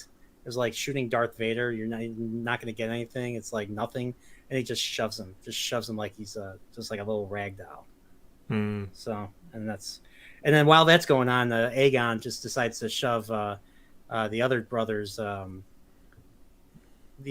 head up against the table. and then I think this was after Viserys left. I think they carried him off. It was.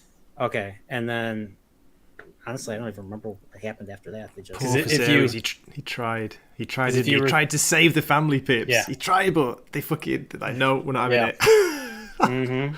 So Nice. what happened next was the thing that convinced me that Alicent had actually had a change of heart based on the speech and the toasts and all that stuff, because the kid, Aemond and Daemon have their stare down, and the kids all leave, and it's Alicent and Rhaenyra, and Alicent speaks first, and she says, it's been too long. I wish you would stay. This, that, and the other thing. And Rhaenyra's like, I'm going to bring my family back to Dragonstone, and then I'll come back. And then Alicent says, the king and I would both like that. And Rhaenyra says, I would as well. And I know a lot of people have voiced issues with the hot, cold again sort of relationship between the two of them. Yeah. To me, it actually works. I know in the books there is an age difference, but in the show there isn't.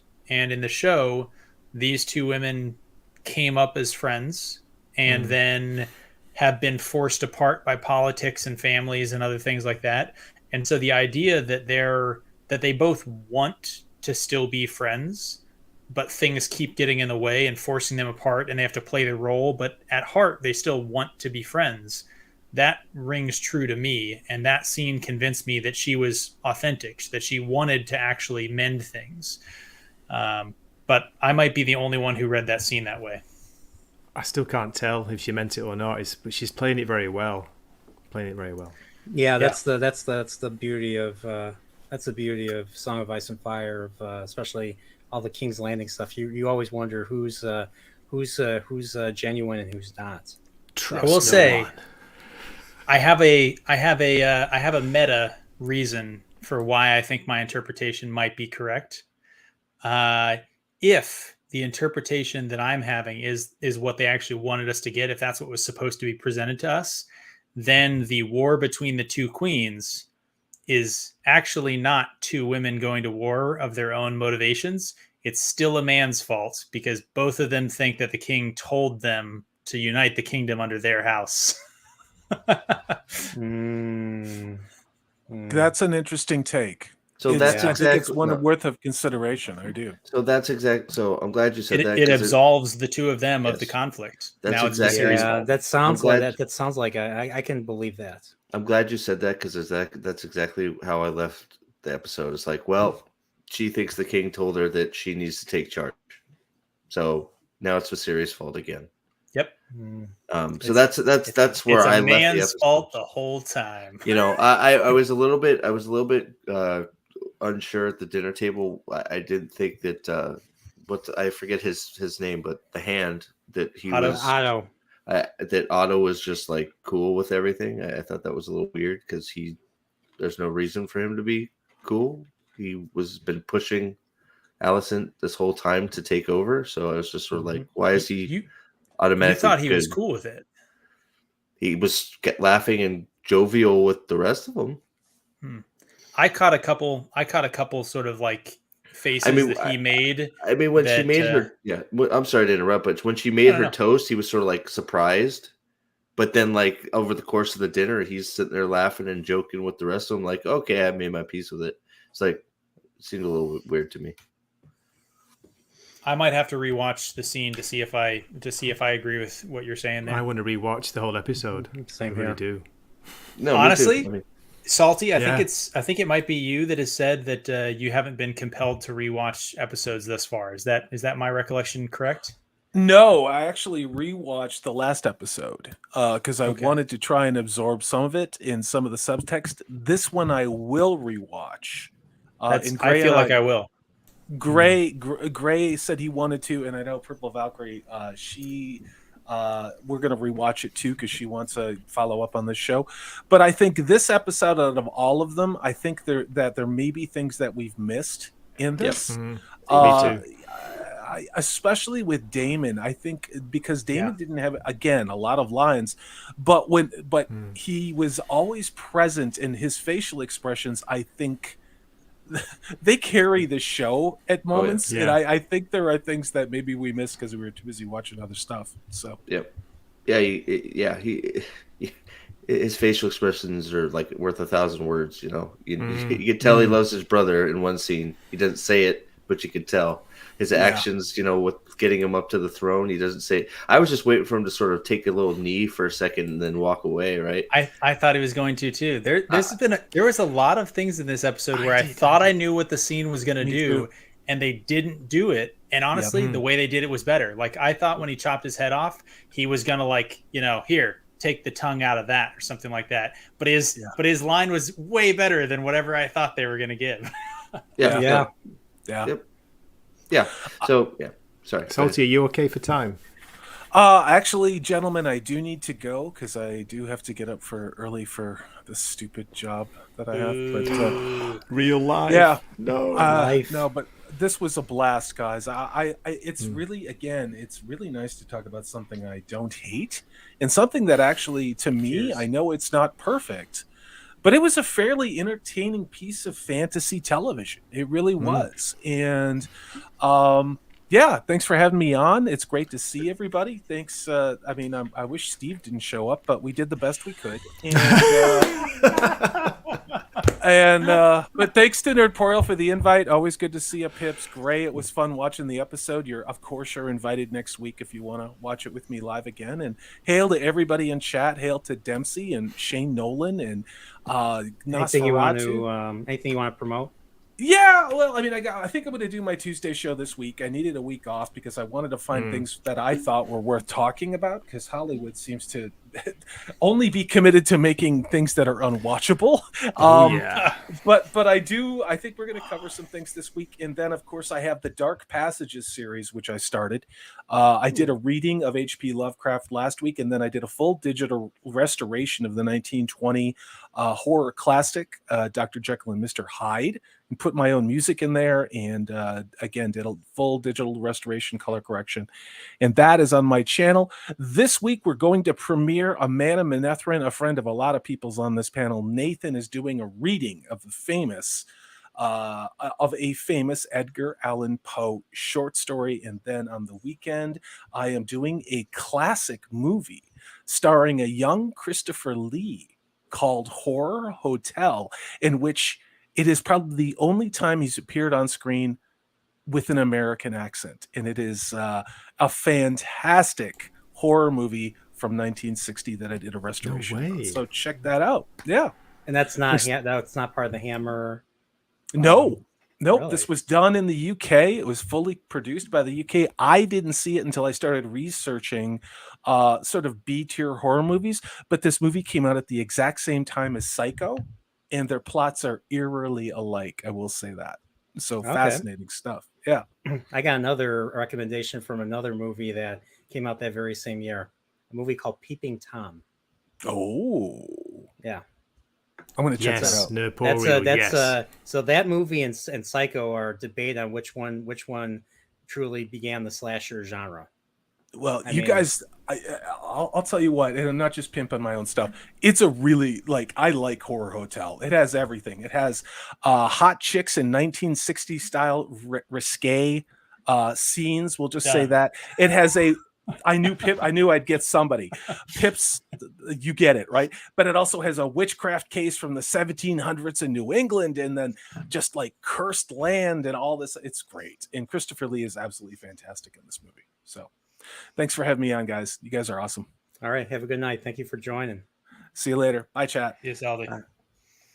All right. Okay. So let's see what's left. So we talked about the king, talked about that final scene. The last thing he says is "my love," and then the episode ends. So I think that's pretty much it. So do you think he was talking to Rhaenyra? Do you think Viserys thought he was talking to Rhaenyra? Yes. That was all inadvertent. Like he was not supposed to bring up the Song of Ice and Fire to Allison. He thought Allison was right. Well, and that's why Rhaenyra. That's why they talked about it early in the episode, and it's supposed to be only king and heir are supposed to know that thing, right? So, that's why I was a little bit put off by the fact that she's like, I don't understand what you're saying. Okay, I understand. It's just like, I didn't think It about does. that. That's cool. It does explain like well, maybe it doesn't. I don't know. Because technically there is no reason that Allison should think anything of anything he said. He is so high and he is dying. yeah. I think that all she took from that was the king saying that Aegon is going to be the one who unites the realm. That's the only part of that she took, and she took it as essentially the dying words of her husband, especially when she finds out that he does die, right? I think that given her sort of her predisposition, the especially maneuvering of her house, but her as well, I think that would be all that was needed for her to rationalize that in a direction that was self-serving. Well, I think it's she heard what she wanted to hear, and Yeah. it just but I don't know. It takes away from the dinner scene, in my opinion, because all of a sudden she had this turn of faith, or whatever you want to call it, turn of opinion, and Change then of all of a heart. sudden change of heart, and then all of a sudden a few words on his deathbed, high on milk of the poppy, immediately snaps her back into, okay, I'm gonna screw an arrow over again. So I could see that interpretation. I'm not sure I agree with it and share it. In my mind, that I would play that out saying that she was willing to kind of put her guns down on the table and sort of back away slowly from the situation, right? Based on her reaction, the engagement of that dinner, right? But ultimately, it was only a dinner, right? Ultimately, it was only one night of sort of not even perfect harmony, right? But they ended the evening with them going, I would love to see you again, come back so we can hang out. And now, nope, I'm going to kill you if you come back. I mean, that's basically where we're at. And I think that when she said that, in her mind, the king is saying, we need to unite. She's the next queen. And then in private between the two of them, hey, actually, your son is important to the future of the realm. He needs to unite the realm. And she already wanted her son to be king, right? So she was willing to maybe contemplate putting herself second and her aspirations and ambitions second, but all she needed was one little nudge to be right back on course, right? And kind of like the scene at the table, I think worked because it showed the power of the king's sort of desires, but also the limits of it, right? It didn't even make it all the way around the table. They still fought at that dinner. And this just showed one more example of how the king's aspiration was always just a dream, right? He wanted everything to be happy and sort of, Well, he said that. I mean, that's been the fact since earlier in other episodes. It's why can't you just get along? I don't understand why. Blah blah blah blah blah. Right. So I mean, I understand all that. It's a complete. Sure, it's she heard what she wanted to hear, so it just flipped it back on. But I don't know. That part didn't land for me. It's one of those. The dinner was good enough. I think that to have such a change of heart, and then to, it's like he's in immense pain. You just gave him drugs. He's on a bunch of drugs, and he's, and you don't even understand what's coming out of his mouth from your own lips. Yeah, I don't understand what you're saying. And then he says Aegon, who is somebody in the history of the Targaryens, let alone, sure, it's her son's name, but it's like she, and sure, she heard what she wanted to hear, but I don't know, the prior scene with all the making up and all that, to just, a drugged up, thing, to immediately just say, okay, well, I get it, Yeah, but did they I really just mean I it? don't know. The making up scene, did they really mean that? They You it know what I sure mean? looked genuine to me. I mean, the holding hands, they grabbed each other. They're sitting there, holding hands, saying, "I love you to come back. I love to be here." And then it all, there's no. If it wasn't genuine, the king's gone by then. There's no Yeah. reason to hold pretenses if the king's not in the room. If it was just to like, okay, let's get through this and make Viserys happy because we, whether we hate each other or not, we Just still put on a love show. him. Yeah. He's gone, so there's no point in Alicent stopping Rhaenyra and saying, you just got here. Why are you leaving? There's no point in that because the king's gone. So that whole thing I took as a genuine shift to, okay, we need to get over ourselves and do what's best or whatever, or get do what's best for our collective family or whatever, and then to just turn that on its head and say, okay, everybody's gonna die now because Viserys was drugged and said Aegon. Well, the reason why I thought initially that there was pretense is because, like I said earlier, you don't trust anybody in King's Landing. The pit is the King's Landing is full of vipers. You never tell anybody what you're actually thinking ever. I mean, that's same rule in The Godfather. You never tell anyone what you're thinking. People in the family are the enemy too. I mean, it's they don't consider themselves family. They're completely estranged. So they're gonna say things just in a way just to deceive each other. Because because who knows? I mean, that's kind of how I saw it. But So, I don't think that dinner anybody was deceiving anybody. I think everybody's feelings were right there on the table. The boys said, "I hate you," and they said, "I hate you back." And the women said, "Okay, we're going to get over this and make up." I think all the feelings were genuine in that dinner, and then it all just got flushed down the toilet because of a drug dying man.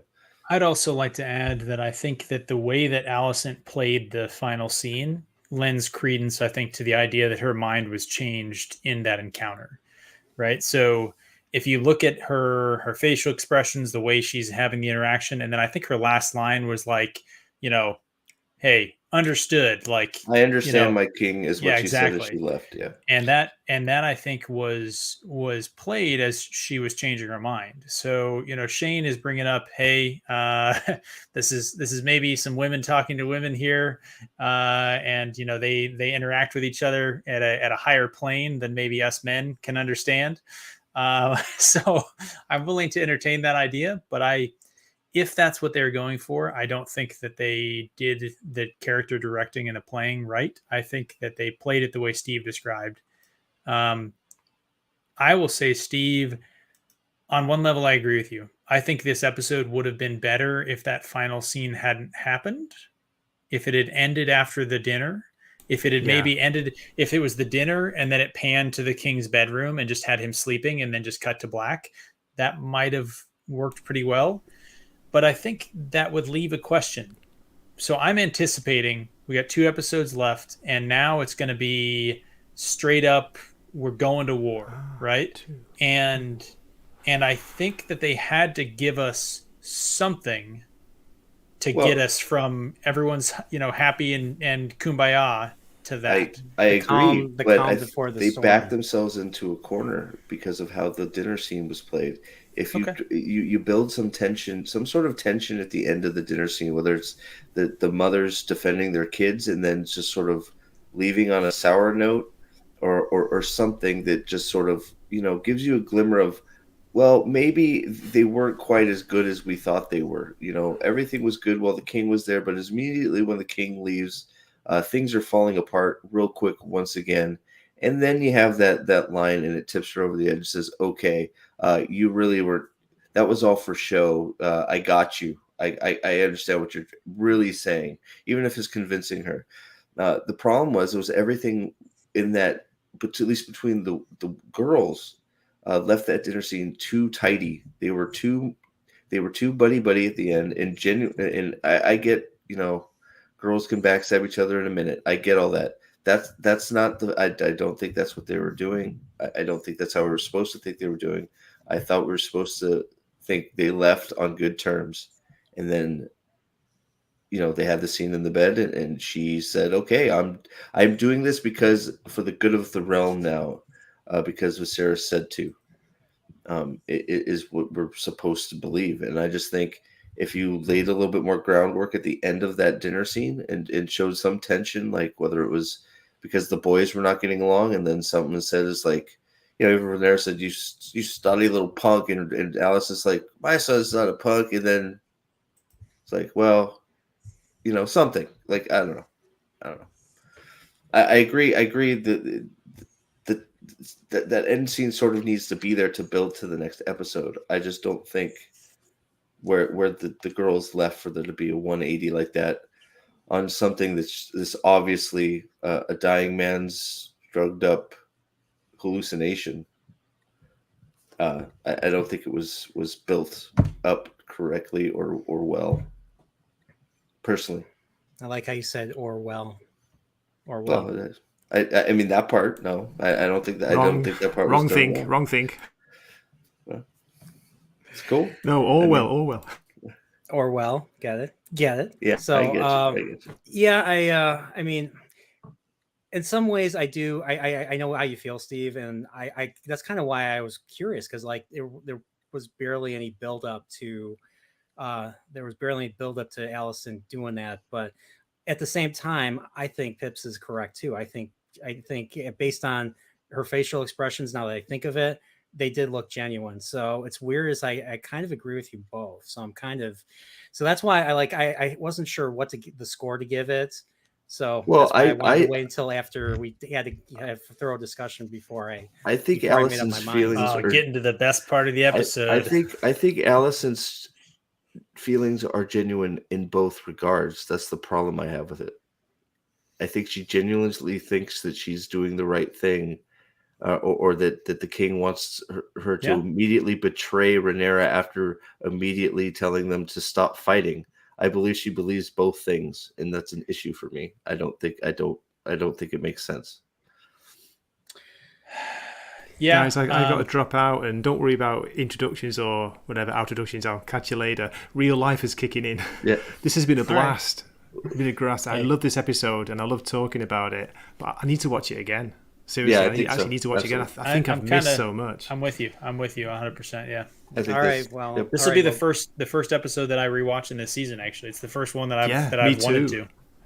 All right. Although I rewatched the dragon scene from last episode, that flying scene, and the kids fight at the end was amazing. That was brutal. Yeah.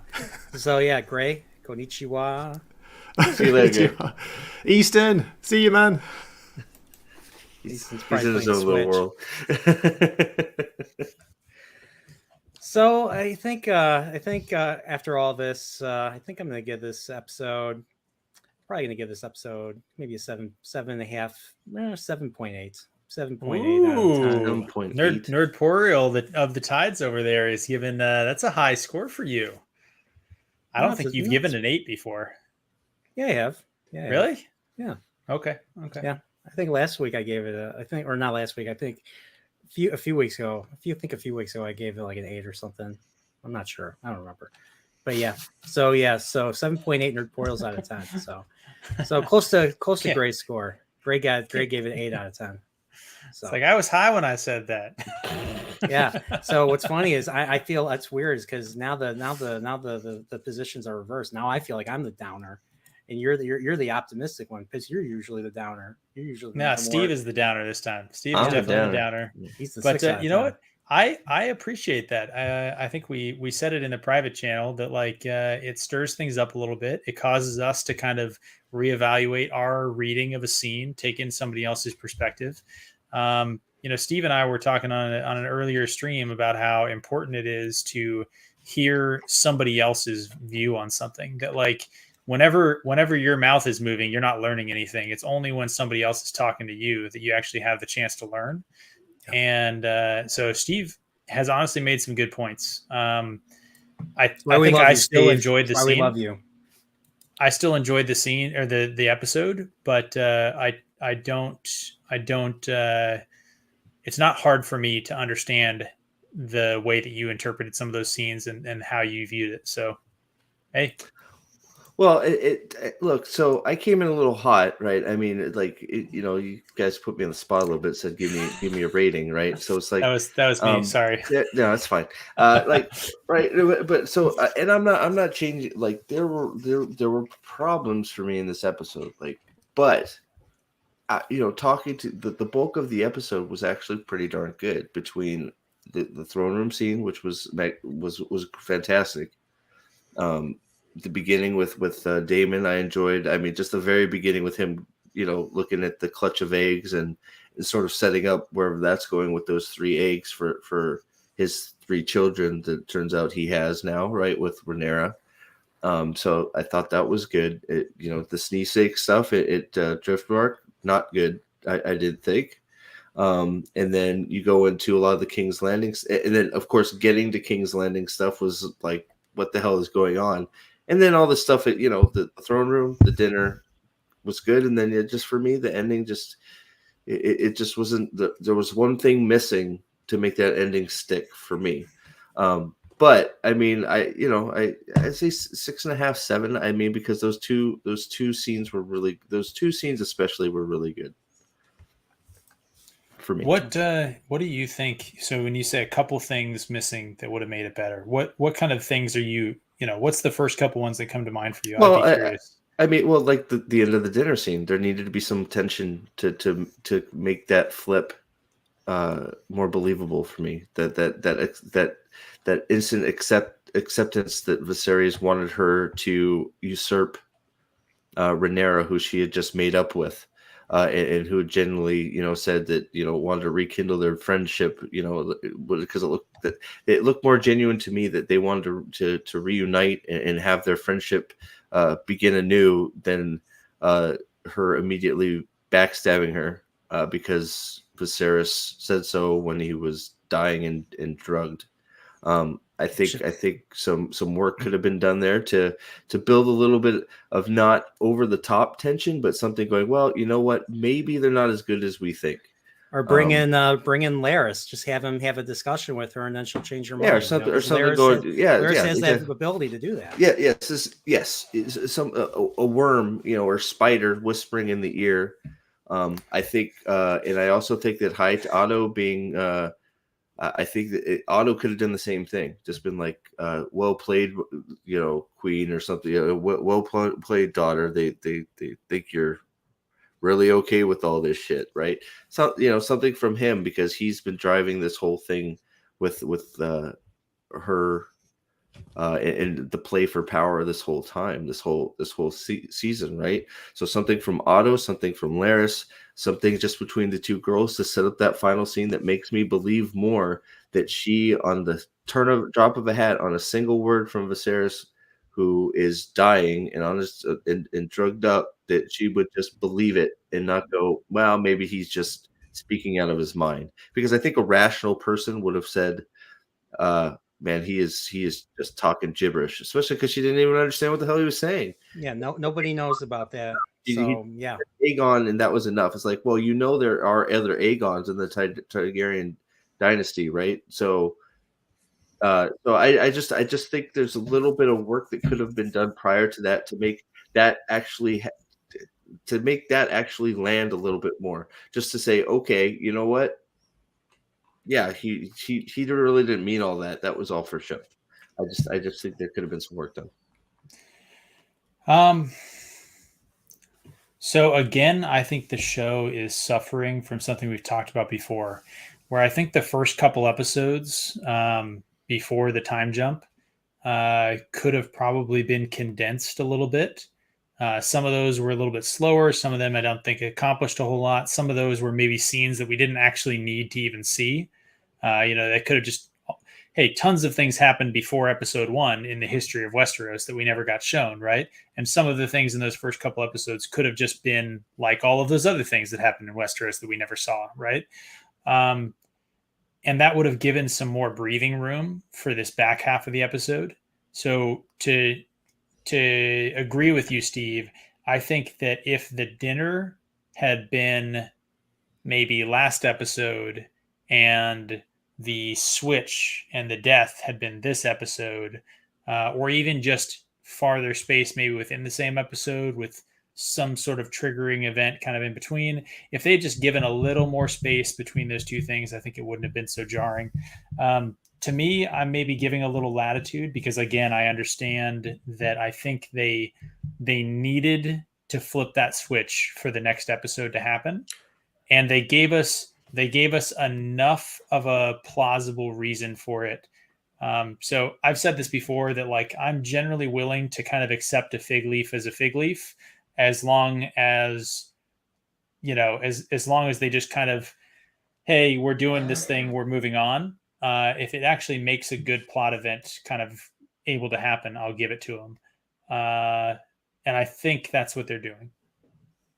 I get it. I just think it could have been Agreed. Simply handled with Laris whispering or Otto whispering, or I was disappointed Laris was not in this episode. I really enjoyed him. He'll be in next week. Just planting a little bit of a seed. It's like just some sort of little seed of doubt back in Allison's back of her head, even if she's being manipulated.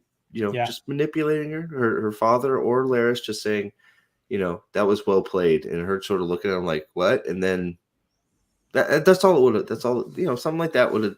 Just a few lines would have just made the flip more believable to this guy. I get what you're saying, though. So I don't know. The Driftmark stuff could all, I just didn't like the Driftmark stuff either. So, but Dempsey brings up it could be confirmation bias. Perhaps that was the answer the person wanted and just needed an opening. I don't know. I mean, I get that too, but it's just like she even says it straight to him. I don't understand what you're talking about. What the hell is going? What are you talking about? She says it to him. So, I mean, I guess it's like, okay, she wanted him to. She still wants the crown, so him saying anything is going to go. Okay, I got you. But I don't think that was how it was played in the prior scene. That's the problem. The prior scene, I don't think how it was played, and then to go into a room and then all of a sudden be like, okay, all I needed was this little whisper, and I you know what, I really did still want the crown, so I'm good now. They contradict each other without a little bit of something. Yeah. Fair. Like I said, I think all the stuff you're bringing up is fair. So. Yep, no, and I get your point of view too. I don't think you're, I get it, and it might launch a great freaking, a stupendous freaking amazing episode. We had to get here somehow. Obviously, it's going to happen, right? I mean, I just a single line could have done a whole bunch from the right person in between those two scenes. Yeah. All right. Well, it's been 2 hours, so. Nope, sorry. No, it's all right. No, I'm not complaining. I'm just saying it's time to wrap things up. So Pips, you gave it an 8.5. Steve, you gave it a 6. I'd say 6 and I say 6.5, 7 after talking to you guys, just because those two scenes were really, really good. Yes, they were. I totally agree. So, but yeah, so this was another good episode. I know Lady Balefire will totally disagree with me. And are you gonna have a thing with her? I have to start watching your stuff. So yeah, she's had some really good guests. I think her last one on the last episode was with Flaccid Phoenix. She's had Hollywood Scholar. She's had a couple different people on doing some good breakdowns. And I do believe that I'm gonna be back with her for potentially episode 9, 10, maybe both. I don't know. She hasn't asked me, but she's told me earlier that she wants me to come back towards the end of the season, because we kind of started it when I was, sort of bullying her into making her own channel. So I'll probably be back on again. Okay. So Steve, what's going on with you? You got anything you want to promote before we leave? I don't know. I lie all the time, so like I never come through. So what can I say? Hey, Steve, you always come through when it matters, Steve. I want you to know that. Yeah, I try. I can vouch for that. You've been with me for the entire Better Call Saul run, so you've been pretty consistent. You're Steve. awesome, Steve. Steve sat through and watched the entirety of the Wheel of Time panel at New York Comic Con because the White Cloaks bought an electronic ticket to be able to watch it. And all of us had things pop up, and Steve was the only one that was able to watch it and record it so that we'd be able to clip it and do a stream later about it. So Steve sat through and watched 2 hours of Amazon just blowing it out their ass. So to be fair, I had to tap out after the Wheel of Time stuff because I couldn't do the Rings of Power stuff. Still. I couldn't do it. But yeah, you were literally alone. You were on that wall, Steve. We needed you on that wall. Did you get that okay? By the way, it came through? Yes, yeah, Okay, it came through. Yeah. All right, good deal. We'll have to break it down and do a stream. And breaking some of the stuff down. It's horrible. It's horrible. It's so bad. I The feel video was bad. Steve, I feel Yeah. for you, Steve. You can feel your blood boiling as they're talking. It's just like, oh my god, these people. But yeah, I have my sneak peek solo breakdown. I think I'm gonna premiere it tomorrow around noon. I was gonna try and get it out tonight, but things happened. So it's ripping right now. It's actually uploading. Hopefully, I don't get any copyright issues, and that'll be premiering at noon tomorrow. Hopefully, Nice. so. Cool. Are you? And then eventually Final Fantasy VII at some point. I swear to God, one day I'm going to play the damn game. I swear to God, I will. It's in the PlayStation right now, and the Elgato is hooked up to my computer and ready to go. I moved my TV closer so I could actually sit in the chair and play it. And it's worth it, Steve. Yeah. You'll like it. So. Oh no, I know it's great. So I'm looking forward to it. I just finding that time in life, man. I know you're joking, man. I'm not watching. I don't even know what Hereditary is, and Gray has me scared. So it's a very wholesome movie. It's a wholesome family movie. I know. You should watch it. Watch it alone. Watch it with watch it alone in the dark at midnight, right? Lights off at midnight, and yeah. I do have to say, with headphones on. Part of we had a flaming pumpkin. My dad tested out a flaming pumpkin. I did a short of it. So that was fun. So I made a short of that. That's on my channel too. So I don't know how that's doing, but a flaming pumpkin. Yeah, I'm gonna do a bunch of shorts of Halloween stuff around my place because Halloween is thrown up everywhere. So okay. But yeah, I got a werewolf. I got a big giant spider. I got banjo playing skeletons. It's like a carnival here. Cool. All right. Thanks, Steve. What do you got coming up? I mean, honestly, I've dropped a whole bunch of videos, I feel like, in the last couple of days. A few of them have gotten a fair amount of traction. So thanks to guys who have watched any of those. Steve and I were just on a stream with the questioners. They're some good people. So if you wanna check them out, I'm on with you tomorrow, I think, is allegedly. Do I have that right? Nerdporial. We're doing like a little indie film. Probably nobody's heard about it. I think it's pronounced Jaws. I think it's Swedish or something like that. Jaws. No, it's Jewish. Steven Spielberg. Okay. It's a Jewish. Okay. Okay. It's a very Jewish type. Aramaic. Got it. Aramaic. Okay. Yeah. But yeah, so I got some stuff going on. We recorded the first part of episode 8 on the rewatch, which I apparently have to do editing on. So that'll come out this week. How many episodes are on the Wheel of Time 8 season? This is the last one. We're approaching the finish line. Oh boy, my liver's happy. Steve is going to be on with us at some point. We're getting him back on. Dane's trying to get it scheduled. I've been talking with Dane. Me and Nathan and Amanda Manethrin are supposed to be hitting it together, but I don't know. Yep. At some point, I will be honest. I gave Dane a little tongue lashing because he only wanted me on for that freaking cold opening, and it's like, come on, man, you're not gonna give me some of the meat of that crappy episode. You wanted the meat and you wanted it raw. Is that what you're saying? Apparently that's what I want. No, whatever you guys need me for, I'm there. So it's one of those things. But so yeah, we're doing stuff.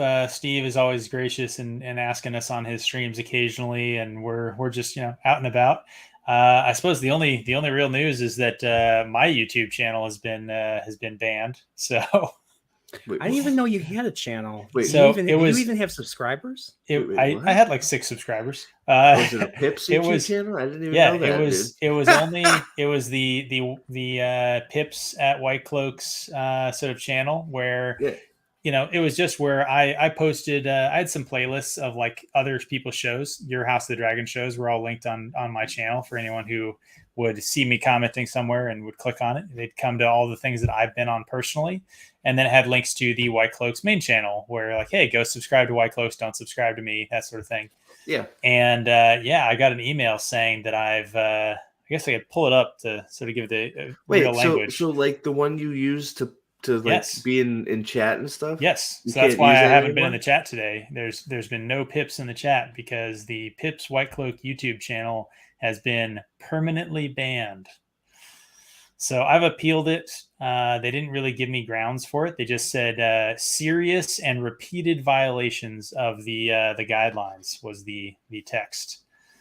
So Hmm.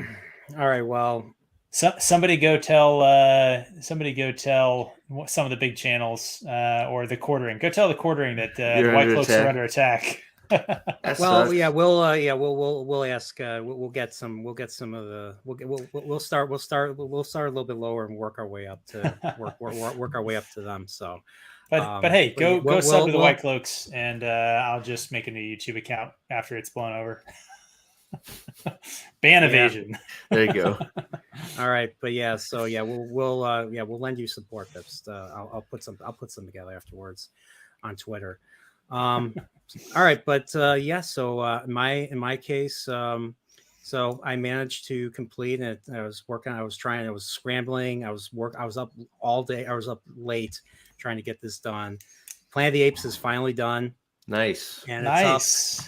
it's up, and I did get hit with a copyright claim for a soundtrack, and then I got hit with another claim for the same thing from Fox, and they wanted to take it down. But then I re-uploaded it over the night. I fell asleep. I wake up, everything went by smoothly. All I had to do was turn down the Nice. gain for Nice. some of the soundtrack, because the soundtrack, like even for a 54-year-old movie, like the Varese Sarah Blondie, whatever the name of that label is, has their bots out in full force. Just you hear a movie soundtrack and blah blah blah. There you go.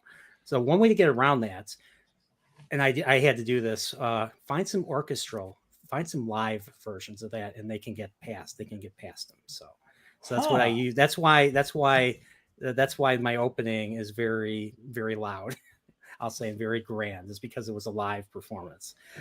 So there's ways to get around it. And plus, what I do is, Planet of the Apes, the Blu-ray is a 1080p thing, so it's roughly the 32. It's like the 32 millimeter. So what I do is I just stretch it. I stretch it so that it fits the entire frame. It doesn't just it's not just like a widescreen and that's it. So Yeah. and that's another way to kind of work around that. I have found that if you just zoom in to kind of fill the screen, that it doesn't trigger. So yeah. And the other thing I was concerned with was I actually included dialogue in this too. So because I can't do Charlton Heston justice. So the Planet of the Apes is the most iconic dialogue in all cinema history. I just had to include it.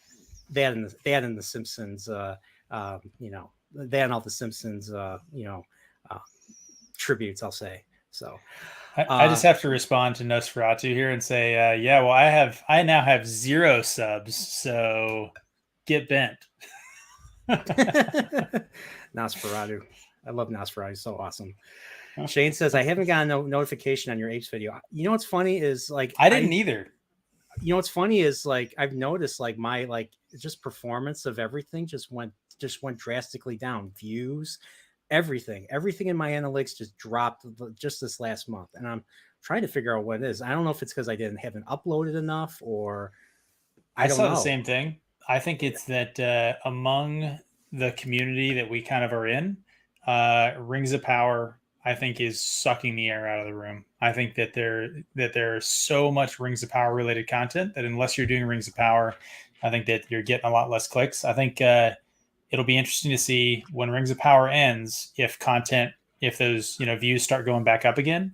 But that's my theory. I remembered. Yeah, I think you said that. I don't know if it was last week or the week before, but yeah, I'm hoping you're correct because I'm just like, geez, I'm just like, I don't know. I don't know. It's crazy.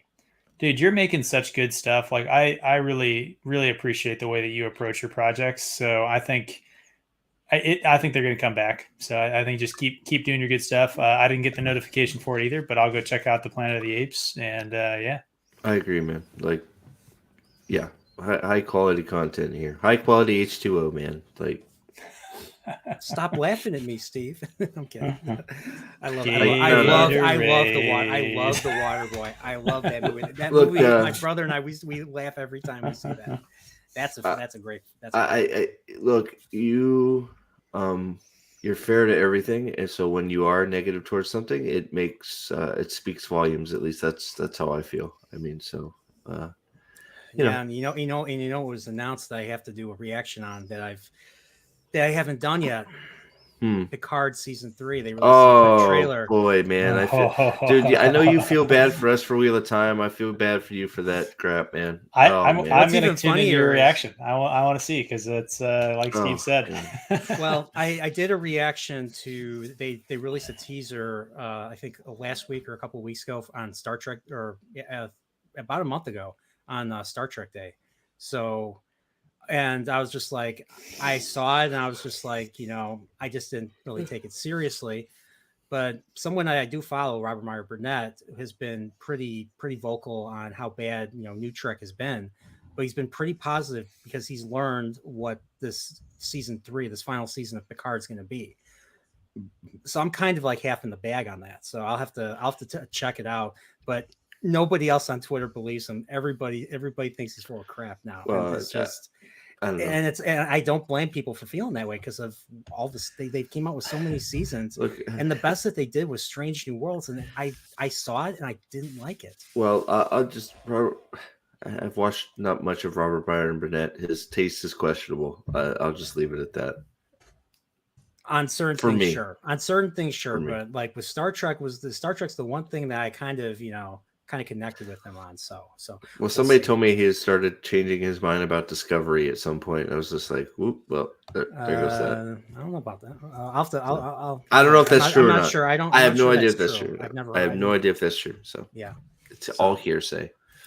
Yeah. So okay. So for down the line for me. So tomorrow is me and Pips are going to be doing serial horror chat for Jaws. And I've been right before Jaws. Sorry, Jaws. Jaws. We're going to be watching the indie Jaws, film Jaws. The indie film Jaws by Stevie Spielberg. Spielborg. You want to sound Swedish? Spielborg. The Jewish Swede sort of director. Yep. Very sort of you probably haven't heard about him. No, nobody has. Like it's just something that I just nobody. So we're gonna be doing that tomorrow. Thinking 5 p.m. or 6 p.m. I'll talk with Pips. I'll talk with you after that to find out because something came up that I'm not sure if I'm gonna be home on time for that. So we'll get to that. I'm good tomorrow. I'll be your Huckleberry. So just hit me up. Let me know. Okay, cool. All right, so that's gonna be tomorrow. Wednesday, I am doing another serial horror chat with Matt Cave, and we're going to be talking about not a movie. We're talking about a video game called Resident Evil, the very first Resident Evil. We're going to talk about the original. We're going to talk about the original and the remake. I've only played the remake, the GameCube one, so he's going to be talking about the original. And we're just going to chat about it. You want to be who wore it best?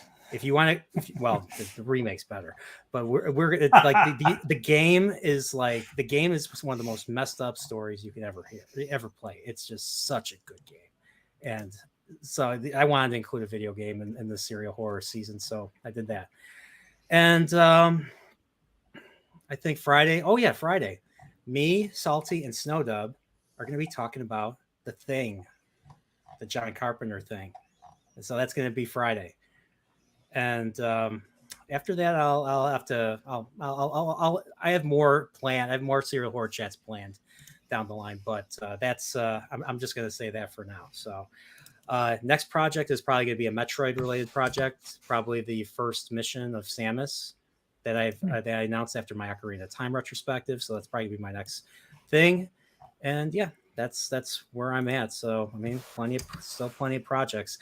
I have 3 projects left. I have 3 videos left to make that I promised to make before the end of March or before the first quarter of this year, and now it's already October. So it's just say making these videos takes a lot of my time. So, but yeah, that's it for me. So everybody, so subscribe to Pips or subscribe to the White Cloaks.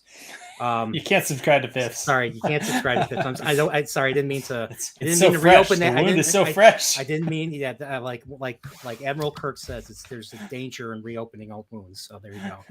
And subscribe to Prophet. Both links. Subscribe to Salty, and because I didn't know Gray was going to be on, I didn't put Gray's thing in, so I'll have to add that. But subscribe to Wakizashi House. Subscribe to Prophet of the Dragon. Subscribe to the White Cloaks. And if you're new here, subscribe to the Corporeal Life Form. So glad I made it. And you know what? So far, the fact that I got Nosferatu's approval on the Planet of the Apes retrospective makes you gotta watch it now. So, but other than everybody, take care, stay Nerdporial, and Steve and Pips. I forget if the White Cloaks have an ending tag, have an ending thing, but yeah, say your ending taglines. Let's start with Steve. All hail the Lord Dragon. I get the last word. All hail the Lord Dragon. And then Pips. No, he gets the last word. I blew it. Go ahead. You can do it again. Go ahead. You can do it. Right, well, fine. Walk in the light if you want to. You feel all hail the Lord Dragon. No, see, I still get the last word. All right, everybody. You blew your load early, man. What can I say? All right, everybody. Take care. Have happens. a great night and stay good to Never each other. Later. Bye.